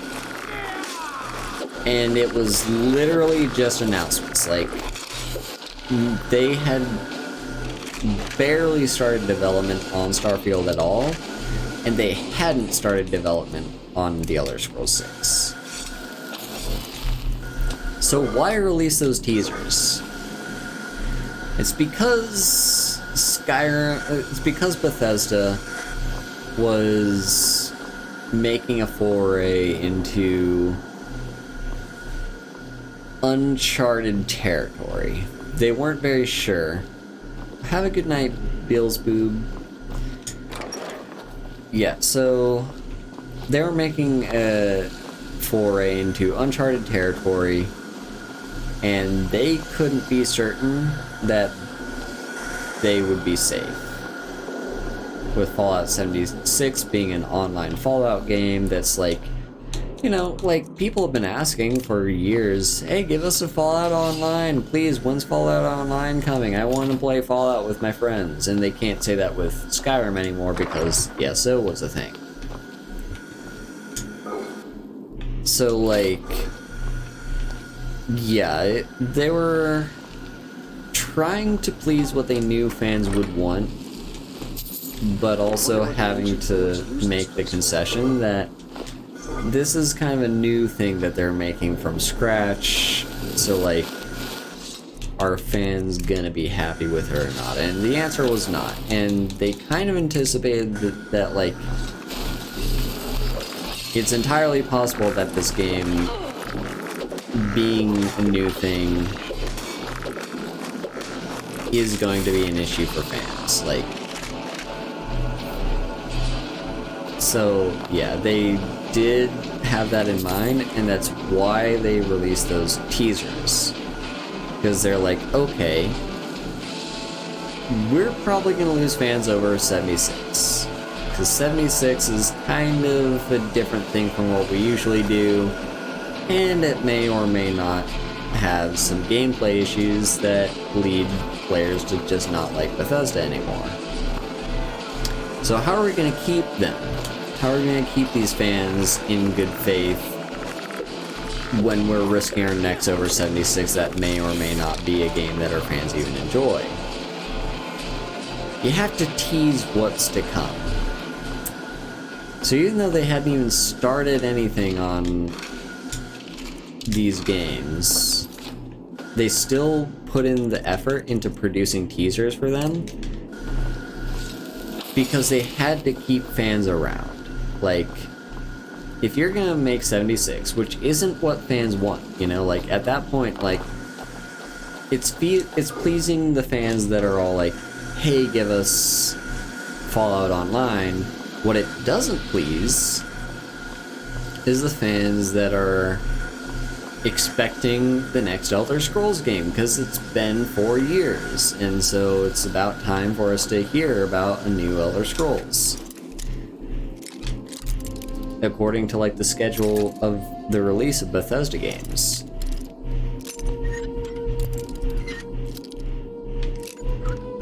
But what we got instead was another Fallout game very shortly after the release of Fallout 4. Well, not even very shortly after, it was like their next major title release after Fallout 4. So like if people don't like this game, they're gonna be disappointed in Bethesda. There we go, we got a level up. I'm gonna put that into Magicka, I think. And I'm gonna save this perk. Because I want, as soon as we reach level 80 smithing, which we are 3 levels away from doing, I want to immediately switch over to ebony and start doing ebony crafting. So I'm gonna save that perk. But yeah, that's like what Bethesda was all about when they released those trailers, those teasers, was like, we're probably gonna lose faith. So we need something to ground fans and give them something to look forward to. And so yeah, they've got their 3 things.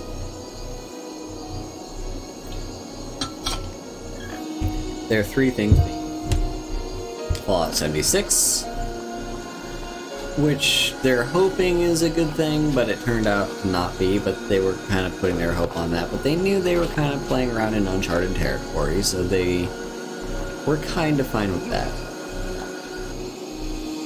Who the hell are you? Herebane Shoring Shield. That's your face. Who the fuck are you?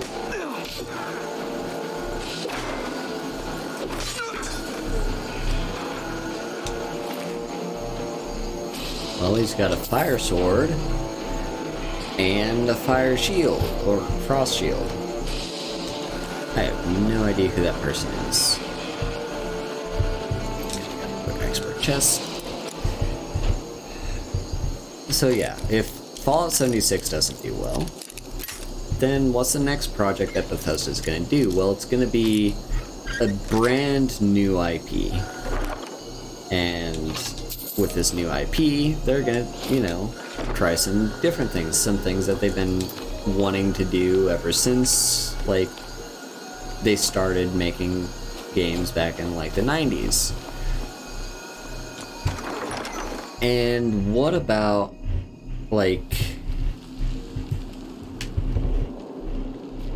So, like, and they're, of course, going to incorporate elements that did well with their other games, like the crafting systems from, like, Skyrim, and their, like, just lots of different things that they can incorporate from what they learned over time with their current games.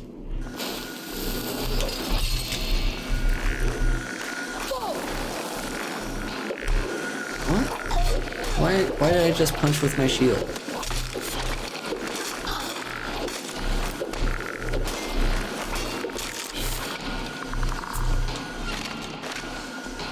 But what happens if Starfield doesn't do well either? That's 2 games in a row that have completely flopped, meaning the last good game that Bethesda made that sold well was Fallout 4 in 2015. As of right now, that is 7 years ago. As of by the time Starfield releases, that'll be 8 years ago, I believe. Because their 4-year period of releasing a main title didn't go down well with 76. So 76 flopped. Fallout 4 is the last major release. Starfield, I'm gonna predict right now, is not gonna flop. Like, it may or may not have good reviews, but I think people are hungry enough for another Bethesda game. Like, we are peckish. Like, we are chomping at the bit, ready for Bethesda to release some other game that we're gonna enjoy, because 76 wasn't really an enjoyable experience for a lot of us. Some of us, like, the reviews were so bad that we didn't even bother trying to play the game. Like in my case. So, like, for me, the last major Bethesda release that I ever played was Fallout 4 in 2015.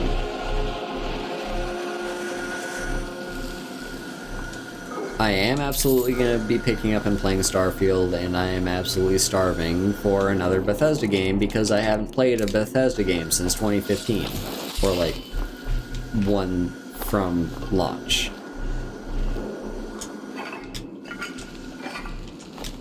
So I think Starfield is going to be safe, which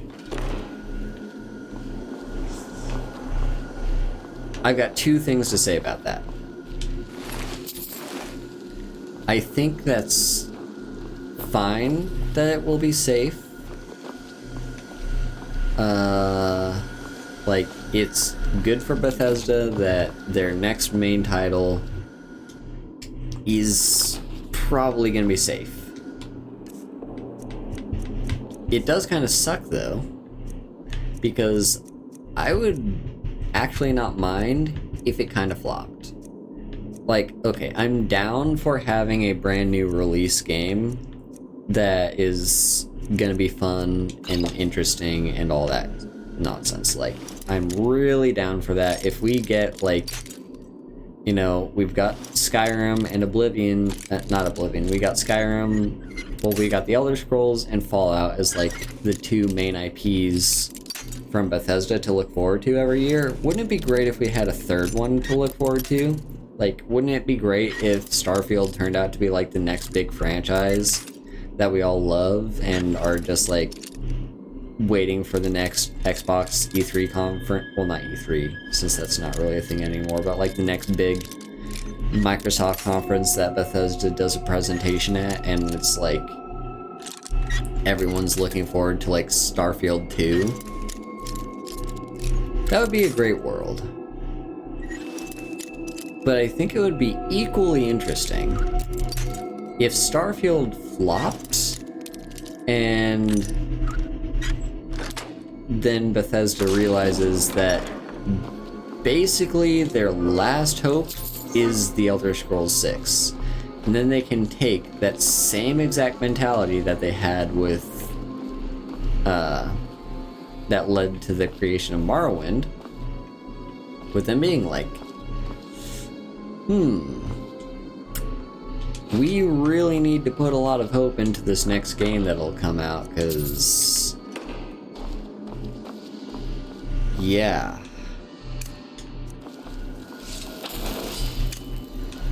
Anyway, that was quite the long conversation. Oftentimes me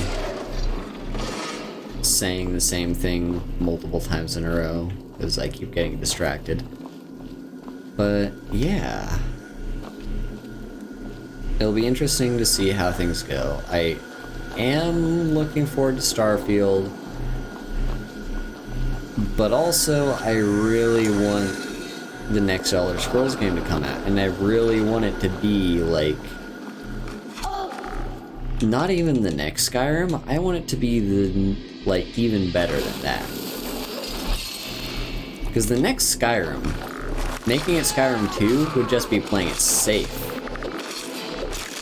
But I want them to take into account, like, all the things that fans are saying that they liked about the older games. And I want them to really think about, what is it that people like about these games? Like, I want them to do a complete ground-up analysis of, like, what's the best way that they can make the next Elder Scrolls game. That's what I want from Bethesda.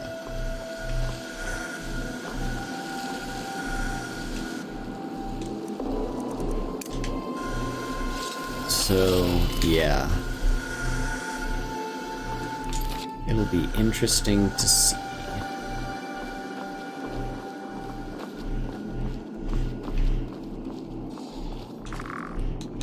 Because, yeah, it sucks to say that you kind of want a company that you enjoy, like, that makes games you enjoy, that you hope that they do poorly.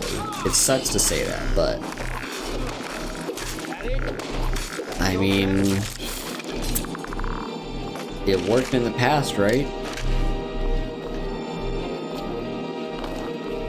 Bethesda is too safe. They need to keep in mind that every new release kind of hangs in the balance because they don't have the safety of like Activision, who's releasing a new game like every single year. Now, Bethesda has a, let's say 4 to 6 year game release cycle. If they don't act on that and like acknowledge that every new release that they make it has to be big.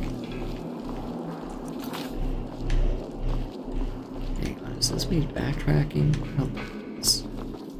Every new release they make has to be big. Because they don't get the luxury of a new release every single year.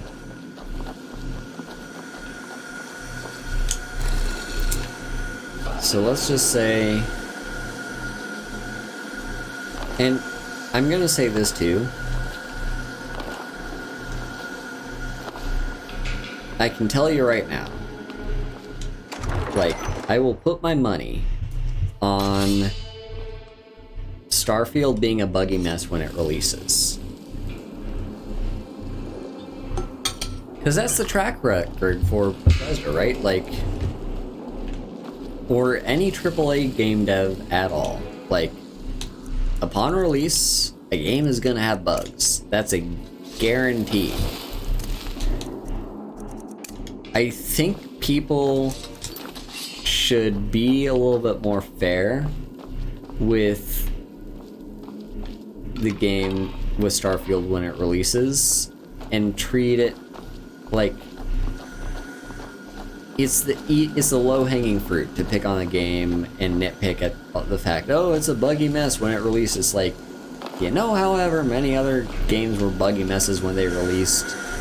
Most of them. Like, okay.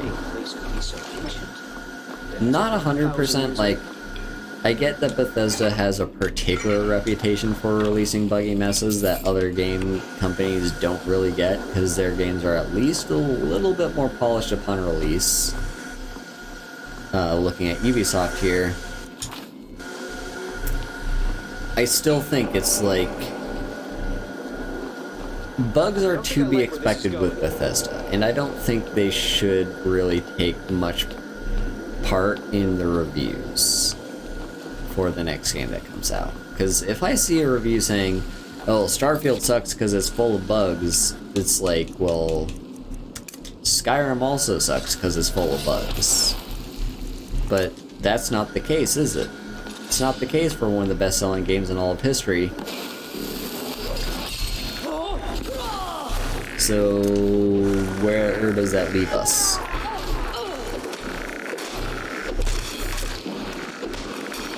I'm just saying, I think when people do review Starfield,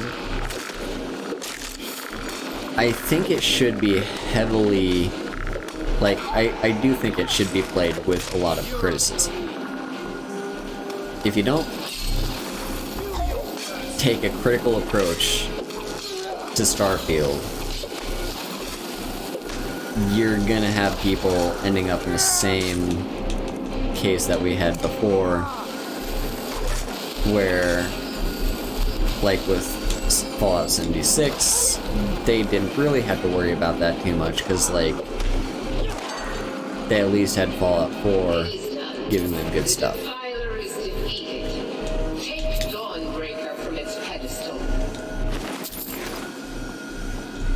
take it just yet because that means we won't be able to loot.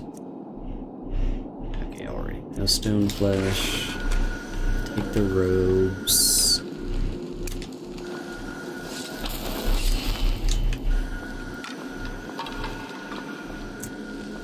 Yeah, I'm just saying, like, I want the next game not to be heavily criticized just for nothing, but I do want it to have like a bit of a critical lens just to remind Bethesda that they aren't safe. They can't just safely release some nothing game and call it a day. They have to release a game that fans are going to enjoy. Because if you don't criticize them, like, they can just get away with doing whatever. They can just release, like, a new Fallout 76 and call it a day and still get lots of fans showing up and playing their game, and they don't suffer for it. They need to be actively reminded that, hey, you gotta make good stuff. You can't just make stuff. You gotta make good stuff. So I'm hoping for good stuff with the next games. Like I said, Starfield, I'm definitely gonna play it when it comes out. Heck, I'll probably stream my experience playing it.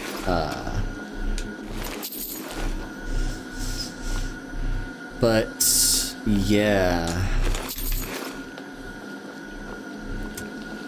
we will just have to see. Because here's hoping that Bethesda makes a good game that I'll enjoy. Because like I said, I'm kind of starving. I'm hungry. Bethesda, you've not given me anything to eat for 7 years.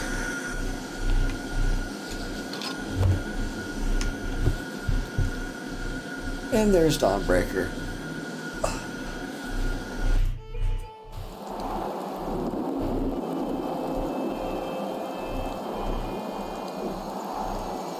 Malkoran is vanquished. Skyrim's dead shall remain at rest. This is as it should be. This is because of you. A new day is dawning, and you shall be its herald. Take the mighty Dawnbreaker, and with it purge corruption from the dark corners of the world. Wield it in my name, that my influence may grow.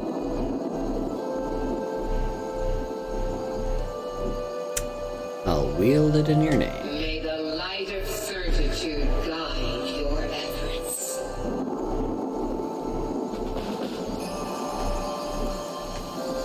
Meridia is an interesting Daedra. Here, let me give you some shit. No problem. How can I help? I want you to carry basically anything. It'd be great if I could just sort this menu. Okay, here, take these. I don't. Let's get going. Yeah, how are we looking on? Wait. We can do one more dungeon. And we'll do one more dungeon. Head our way back to Solitude, sell some stuff, and probably end the stream there. So this next dungeon is gonna be Wolf Skull Cave. And this is the dungeon that you need to clear in order to trigger the questline for you becoming the Thane of Solitude. So, or I guess Hofengar. So you do want to do this one because it's actually timed as well, as in like you need to do this one quest and then a few days later you'll get a mission saying, hey, that thing where you killed Potema, there's actually more to it, you need to come back. What's the skeleton doing all the way off there?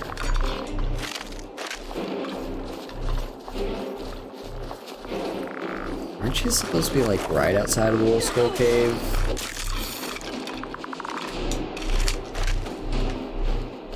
Alright. Yeah, so Wolf Skull Cave is an interesting place.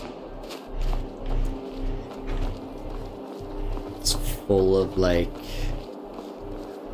necromancy and Potema, the wolf queen or whatever her name was, like, yeah. Okay, I know exactly what happened. The skeletons that are supposed to stand here were standing here, but then rabbits showed up and they just went on a killing spree, chasing after innocent rabbits. One by one, slaughtering them. So that's what happened. Into Wolf Skull Cave we go.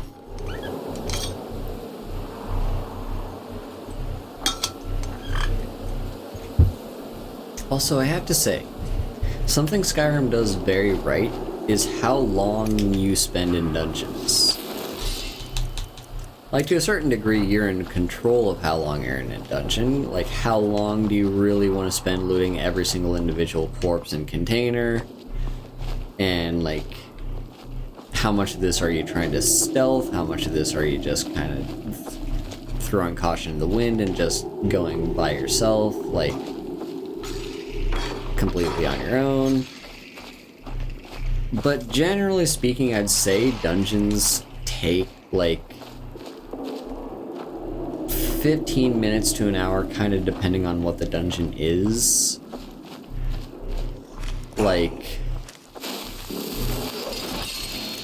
Dwemer ruins take quite a while to clear. Like, they go on and on for a long time. Meanwhile, in like, hello.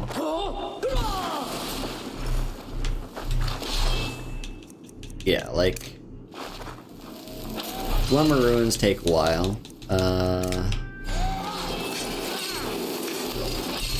But I think generally speaking, like, dungeons typically last about like 20 to 30 minutes, which I think is the perfect time frame for a dungeon to take place, because, like, if it takes too long, you're not gonna, like, have a fun time. You're gonna eventually get bored of the dungeon and just clawing at the walls and asking, where's the exit? But if you don't spend long enough, then the dungeon doesn't really feel like much of a dungeon.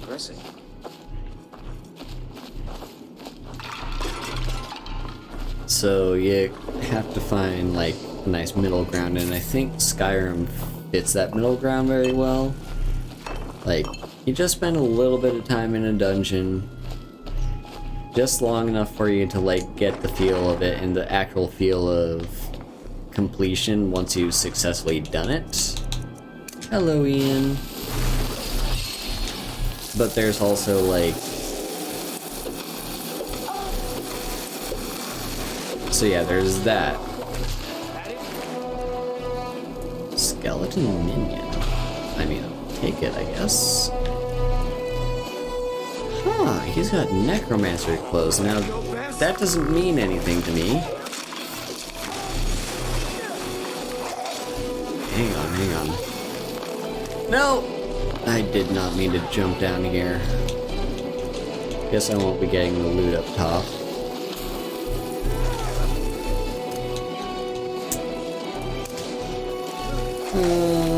Okay. Well, guess we can just keep going forwards without Eric in that case.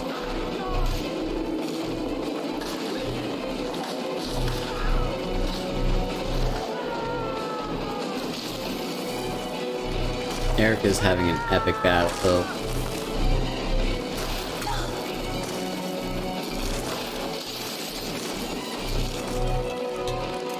I don't even know what's going on anymore.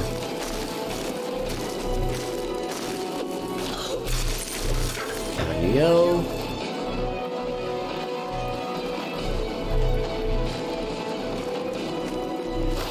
Come here, you bitch.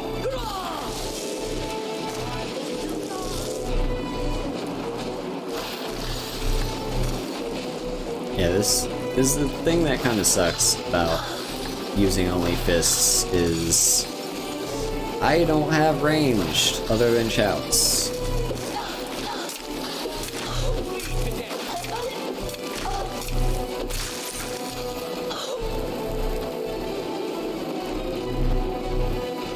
Where is that scourge?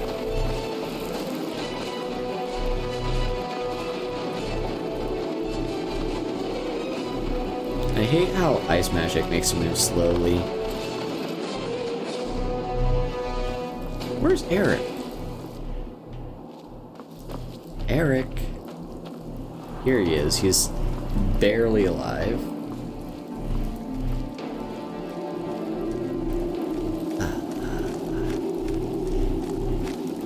You, bitch. I can take you. Okay, this is gonna take forever. I'm just gonna leave him be. If I had a way to get up there, I would end him. Oh. Oh, he followed his way through. Nice. That works for me. That will take your refined malachite. So yeah, there's a ritual going on there.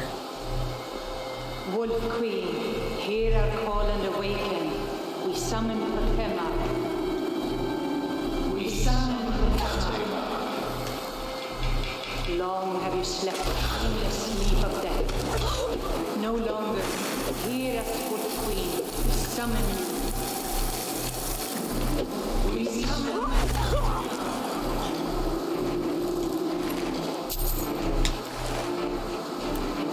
Yeah, we got some necromancers trying to summon Potema. Performing a ritual summon here.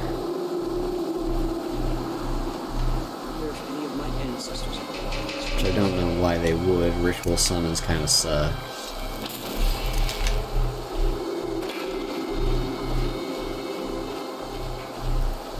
What do we have around here?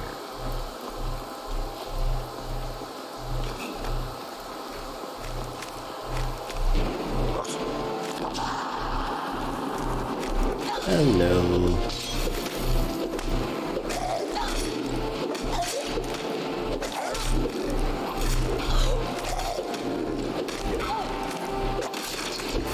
Nice.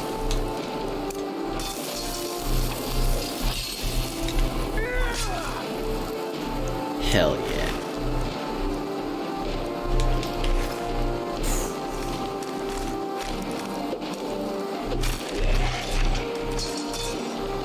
Awesome.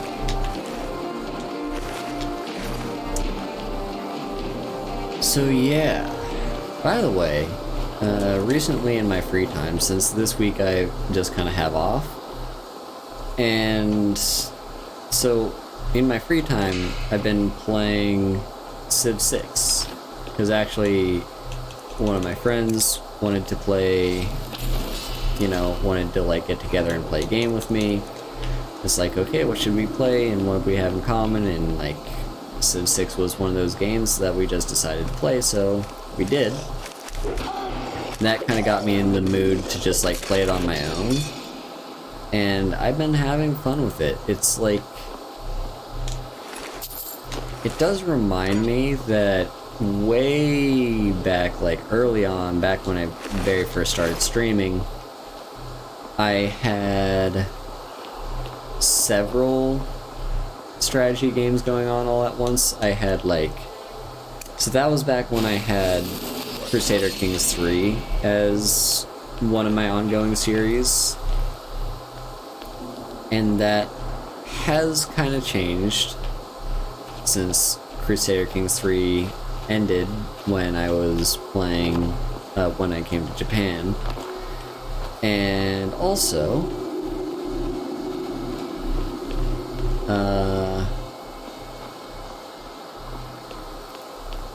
yeah. But like back then, I think it was Stellaris, CK3, and Civ 6 as my 3 strategy games, and I just decided... Return me to this realm.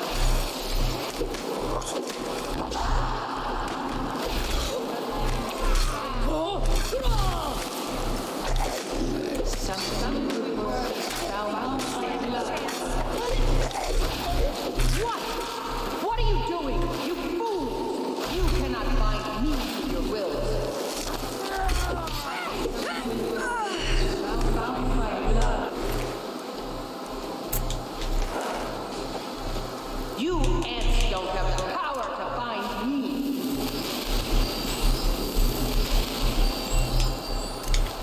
Yep, so they're trying to bind her. Yeah, so those were like the 3 games I was playing, and back then I was like, okay, I'll always have like one of these strategy games as an ongoing series. Spells. Give me an axe any day. And yeah, like that was kind of what I was saying. So if I were to finish, say, my Crusader Kings 3 run, then I would swap over to one of the other 2 strategy games I was in the middle of playing. That didn't end up happening, because turns out coming to Japan means, well, I'm now working a full-time job and therefore don't have the time to really stream all that much. Unless I want to give up all my free time that I have. So what I do instead is I only have like, 2 ongoing guaranteed stream days. Then there's of course Friday nights with Ian every other week. But other than that, yeah, I really don't do all that much stream-wise. But it would be nice if I could find the time, because I do still intend, someday, if I can, I would really like to do a stream series of like a full, complete playthrough of Crusader Kings 3. No, not, we already did that. Not CK3.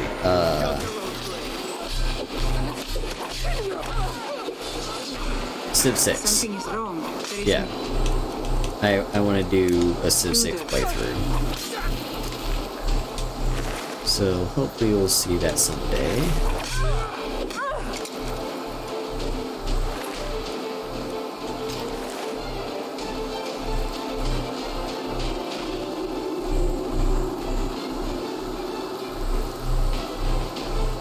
Yeah.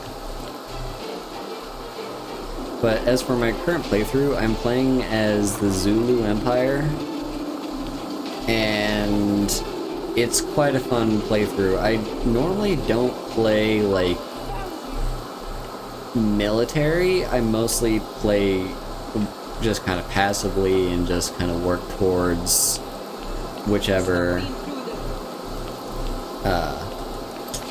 I just kind of work towards whichever, like, quest, whichever type of win that I'm trying to get.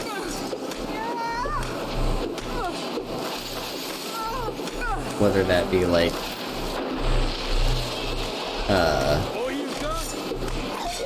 yeah, whether that be, like, I'm playing as,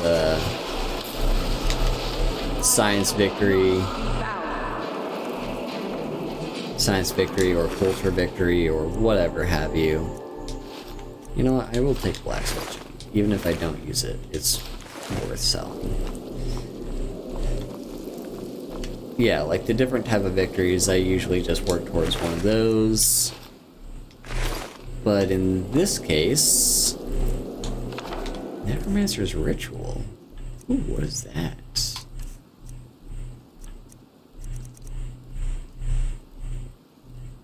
Regain 30 health and magicka every time a friendly conjured or reanimated minion dies for 100. Ooh, that's a very interesting spell.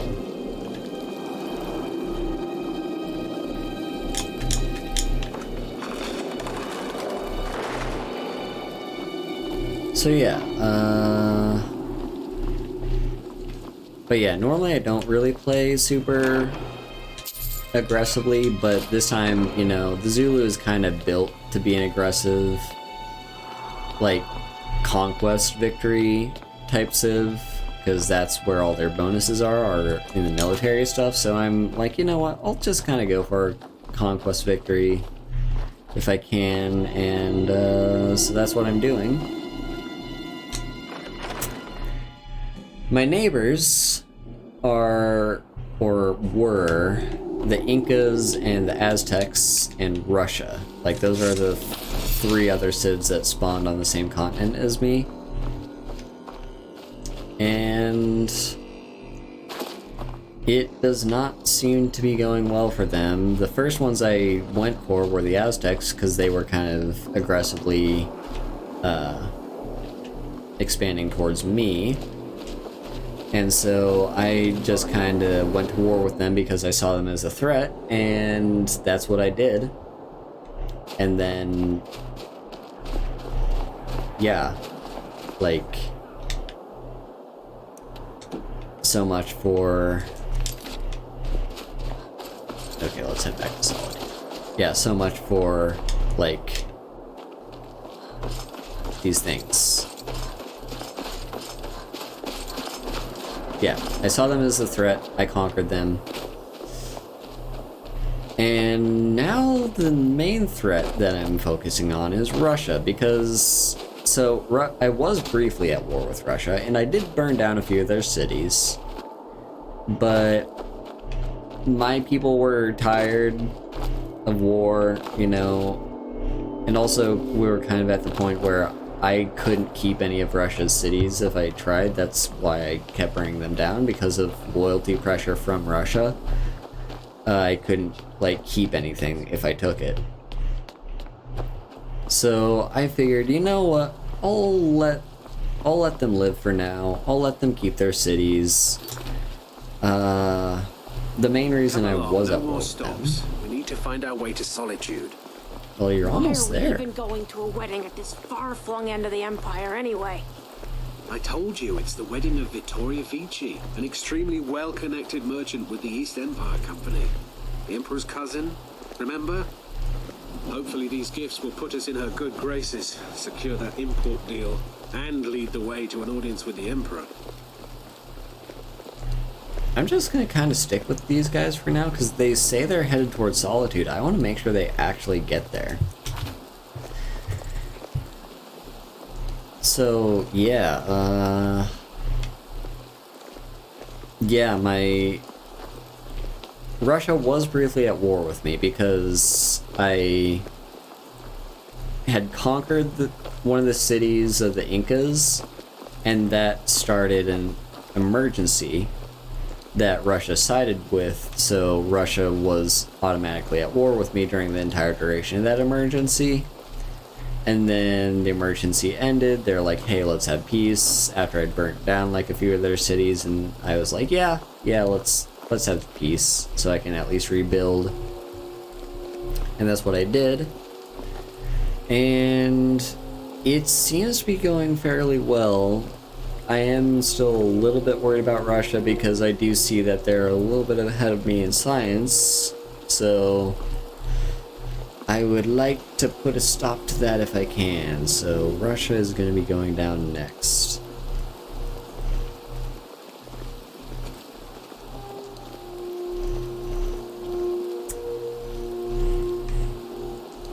Skyrim's a fun game. It's very pretty. I love these moments of just kind of walking out in the open, just on the open road, enjoying the scenery.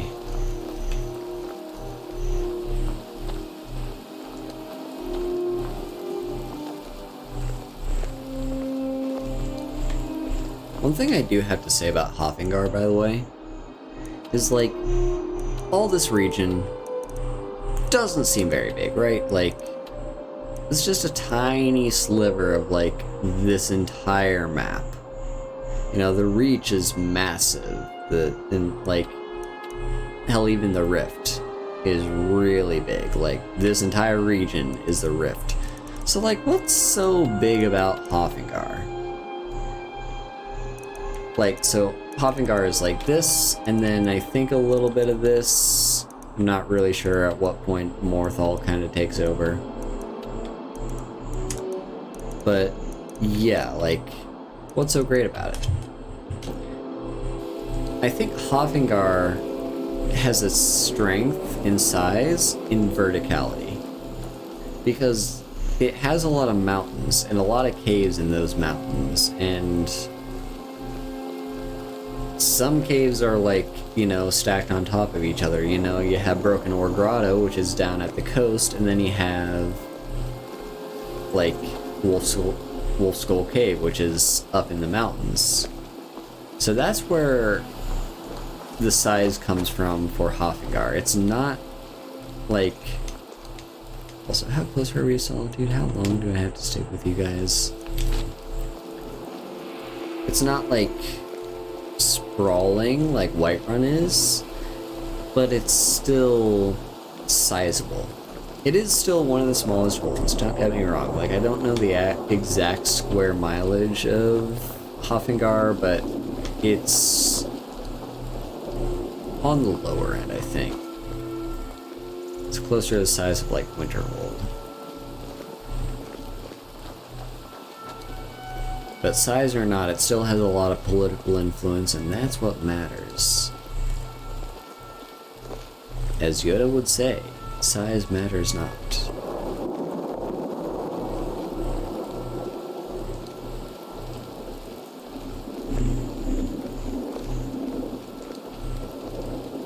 I don't think any of you can hear this, but I can hear outside my window right now cicadas. We're in that part of the summer where like cicadas are just non-stop making lots of sound, and it's honestly really great. It's one of the things that I do like about summer. And back home in the US, are you seriously turning off? Okay. Back home in the US, I was like, you know, I enjoyed summer and we got cicadas, but like they didn't really last very long. You know, there was like a little bit of the summer where they'd be singing and then they'd just all die off and never be heard from again. Don't bother me. Here though, like, long journey and paid too much coin on these gifts to be late to Victoria's wedding. Here they all seem to be very like loud and making lots of noise for quite some time. Like, it's been several weeks and they're still going. Maybe it's been even a month.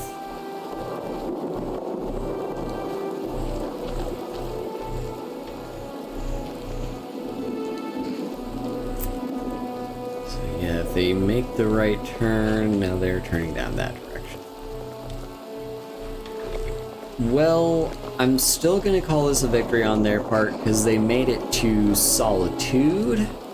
Maybe their goal is to like talk to Vittoria Vici and she's currently down at the docks.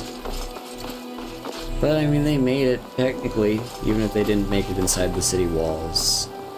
So good for you, AI, you did it. Dragons, and what do I get? Guard. Anyway, into Solitude, gonna do a little bit of selling, gonna turn in this quest, and then we will call it. I can like eat lunch and do all that other stuff, just enjoy my last few days of vacation. So yeah. So Got nice to all have these pleasant people just company kind of for a standing change. around. So first things first, I want to do some buying and selling, and by buying, I mean not buying. It's mostly just selling. First person I want to visit is you, up here. But actually, first we can do some enchanting, because we did get a few soul gems. just You must have plenty of tales. not crafting. But I'm afraid I'm too busy to hear them. You Seems there's no... sell. Blades, helmets, pretty much anything to suit your needs. Also, I just realized I probably still have the Amulet of Zenithar equipped, don't I? I probably swapped over and then completely forgot to swap back. Okay, hang on. Return. I need to check first for disenchanting. Yes, I did. And you need arms 100%. for armor. I need to check first for disenchanting, and then we'll do our selling. So that means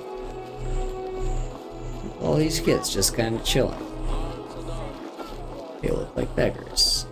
I don't think they are. I believe every single one of them has a house here. Over to the Blue Palace we go.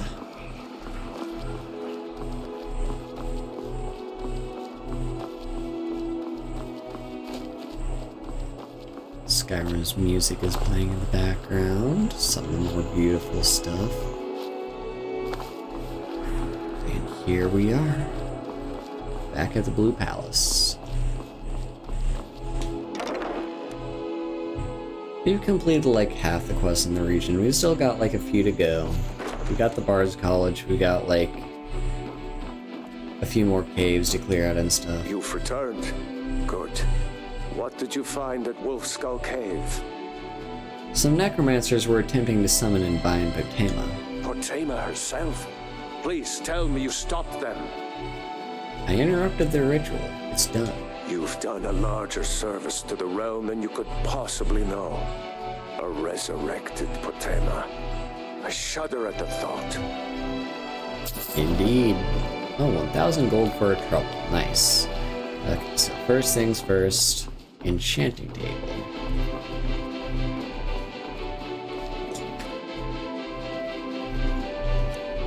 Anything to disenchant? No. Okay. So we got 2 soul gems. I'm gonna save the grand. But I can at least... Diamond ring. Fortified carry weight. I'll use a greater soul on that. And emerald ring. Common soul. Awesome. Now to do some buying and selling. You are asleep. I had you figured for a mage. I think you'll appreciate this. The main thing I want to sell are these robes, because they weigh us down the most and don't actually have all that much value.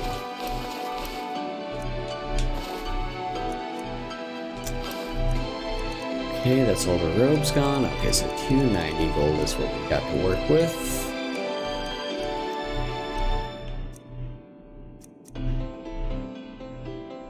I'll give you this at a discount. There we go. Take care of yourself, and always remember, the world is ripe with people looking to spill your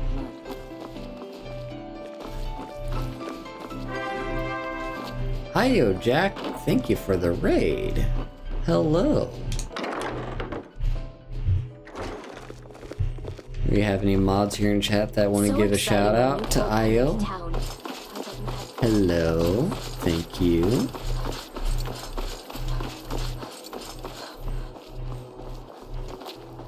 Ah, you were playing Skyrim. Nice. How's that?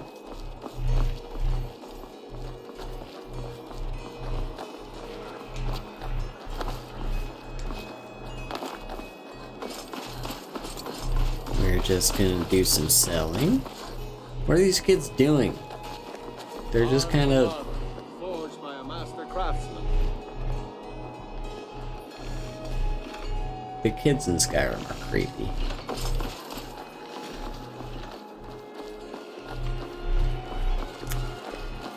Right. And up here. Alright, let's first sell stuff to you. Blades, helmets, pretty much anything to suit your needs. This is gonna be good.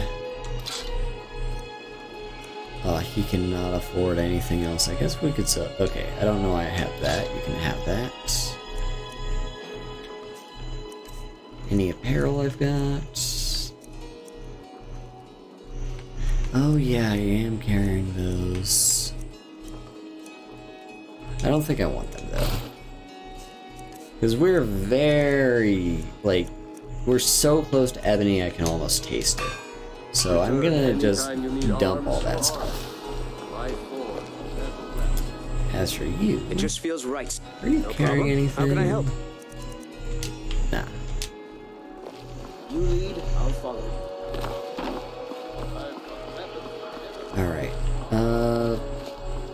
I can't remember if Radiant Raiment... They can buy jewelry, I know that much, so I can sell them Sure you'll that. find what you're looking for. If not, let me know. I might have it stored. Oh, take a look. Alright, so what can I sell you? Do I even need these anymore? I don't. There's a million of those laying around. I will sell you this. And for 141 left...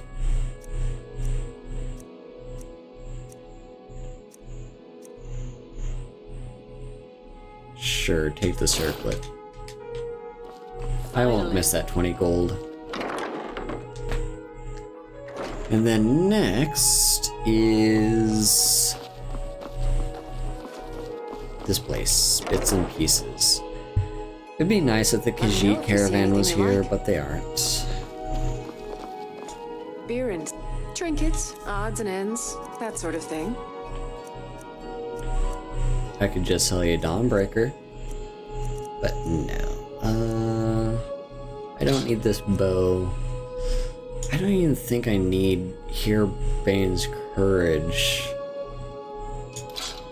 I know it's unique and it doesn't feel great to sell unique weapons, but like, what does that do for me?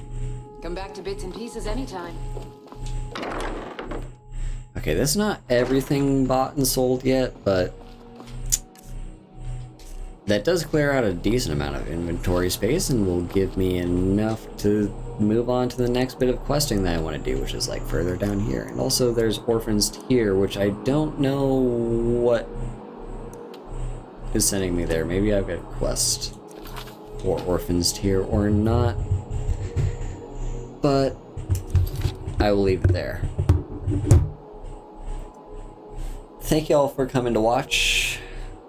It's always fun to play Skyrim. You can always look forward to me playing it every week. And yeah, so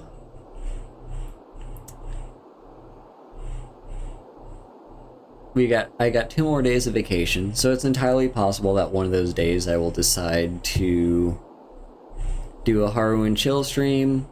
Who knows? It's hard to say. But in the meantime, I'm also making plans, slowly making plans, so I can't really promise I'll do it at all this week, but in some time I'll eventually get around to making my my stuff about things with the what do you call them, the watch along. So join the Discord if you're at all interested in the watch along. Here are my links in my card, and that includes a link to the Discord as well as everywhere else that you can support me if you like me. You can sub to my channel, you can leave a tip at Stream Elements down there in the panels and also linked in the card. And yeah, all that good stuff. Thank you all so much for coming. Here in chat is our raid message for once we get to the raid person. I believe who is streaming right now. We've got a few people streaming. I might raid Lack. She is streaming Destiny 2. Alright. So I'm gonna raid Lack. And yeah. Thank you all so much for coming. I will see you next time. Bye bye.